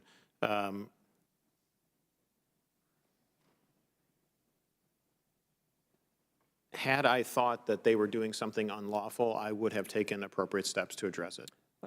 Okay, Mr. Roth, why were you reluctant, based on what I read in the Twitter files, why were you reluctant to work with the GEC? It was my understanding that the GEC, or the Global Engagement Center of the State Department, had previously engaged in at least what some would consider offensive influence operations. Not that they were offensive as in bad, but offensive as in they targeted entities outside of the United States. And on that basis, I felt that it would be inappropriate for Twitter to engage with a part of the State Department that was engaged in active statecraft. We were dedicated to rooting out malign foreign interference, no matter who it came from. And if we found that the American government was engaged in malign foreign interference, we'd be addressing that as well. Gentlemen's time's expired. In closing, I want to again thank our panelists for being here. I know it's been a long day. We apologize for the electricity going out. That's never happened in my 6 years in Congress. But before we close, the ranking member and I are going to have very brief closing statements. I yield to the ranking member. Well, thank you kindly, Mr. Chairman. Thank you to the witnesses for your endurance and patience today. I hope you don't feel as bad about the day as you seem to look right now, but it's going to be over soon. I want to start with a simple point that I hope will be sympathetic to you, and I began the long day with this. It's even more important now that we have members who are actually threatening witnesses with arrest and prosecution for clearly imaginary offenses, or at least offenses that might make sense in their minds, but I don't quite know what they would be. But Twitter is a private First Amendment protected media entity, and you make your own decisions like Fox News makes its decisions. And I might get kicked off of Fox News, or they might not cover me, or Wall Street Journal, or MSNBC. I've got no constitutional right to go there. So I think there's just a fundamental legal fallacy and logical fallacy that pervades most of the questioning today. And my friend, the chairman, and my friend, Mr. Jordan, certainly know that under our First Amendment, there's a state action requirement. There is no state action here. Now, there's an attempt to perhaps jerry-rig some state action by claiming, well, it was really the FBI that committed whatever offense was there. But what do we have in terms of what we found today? Well, today's witnesses, each and every one, testified that no U.S. government official directed any of them to censor, remove, or take down the New York Post story. That was their mistake. 2, today's witnesses all testified that the Biden campaign did not direct Twitter to take action against the New York Post story. And 3, the whole hearing was predicated on the idea that the FBI directed Twitter to take down the New York Post story to protect Biden, but once again, not a single witness testified that the FBI even communicated with Twitter about the New York Post story. So to me, this has been a wild cyber goose chase all day. It has turned up absolutely nothing, but there was one serious point made by our witness, Ms. Navaroli, who said that the violence and the chaos that was wreaked upon this institution, not far from where we sit today, on January 6th, the attempt to topple a presidential election and install someone who had not been elected as president, was facilitated by Twitter and other social media entities. And at Twitter, at least, the brass there specifically rejected the pleas of employees to take seriously all of the signs and clues of coming violence in the insurrectionary action that took place. That's a serious problem that we're going to have to deal with at some point at a serious hearing, Mr. Chairman. I yield back to you. Gentleman yields back. I will conclude by reminding my friend, the ranking member, that you've gone through quite the transition at the beginning of the hearing. You, as well as many of your colleagues, said this was a conspiracy theory. After listening to the witnesses, now you say it's a simple mistake they made in suppressing the laptop story. Twitter is a private company, but they enjoy special liability protection, Section 230. They also, according to the Twitter files, receive millions of dollars from the FBI, which is tax dollars, I would assume. And that makes it a concern of the Oversight Committee. The reason that we've had this hearing is because the laptop has been mislabeled by many in the mainstream media as being Russian disinformation, and that started with Twitter, as well as being tampered with, and you had several people, including Mr. Goldman, that implied that it had been tampered with, even though CBS News and other credible media outlets. You mean mainstream media outlets? CBS? Yeah. You don't think CBS is credible? No, I thought you were just calling the mainstream media. No. Okay. CBS News. CBS News has done a forensic audit that shows that the hard drive is legitimate and it was not tampered with. So these are misconceptions that are out there, and they started because of the suppression of the laptop story. The reason the laptop's important is because there's evidence on there that should concern every American about potential corruption, as well as evidence that would suggest that there's a possibility that this administration could be compromised because of the millions and millions of dollars that they've received from our adversaries around the world. We believe that's worth investigating. We believe national security is important. We had a hearing yesterday on our border. We believe there's a crisis at the border, and it threatens our national security. We had a hearing today.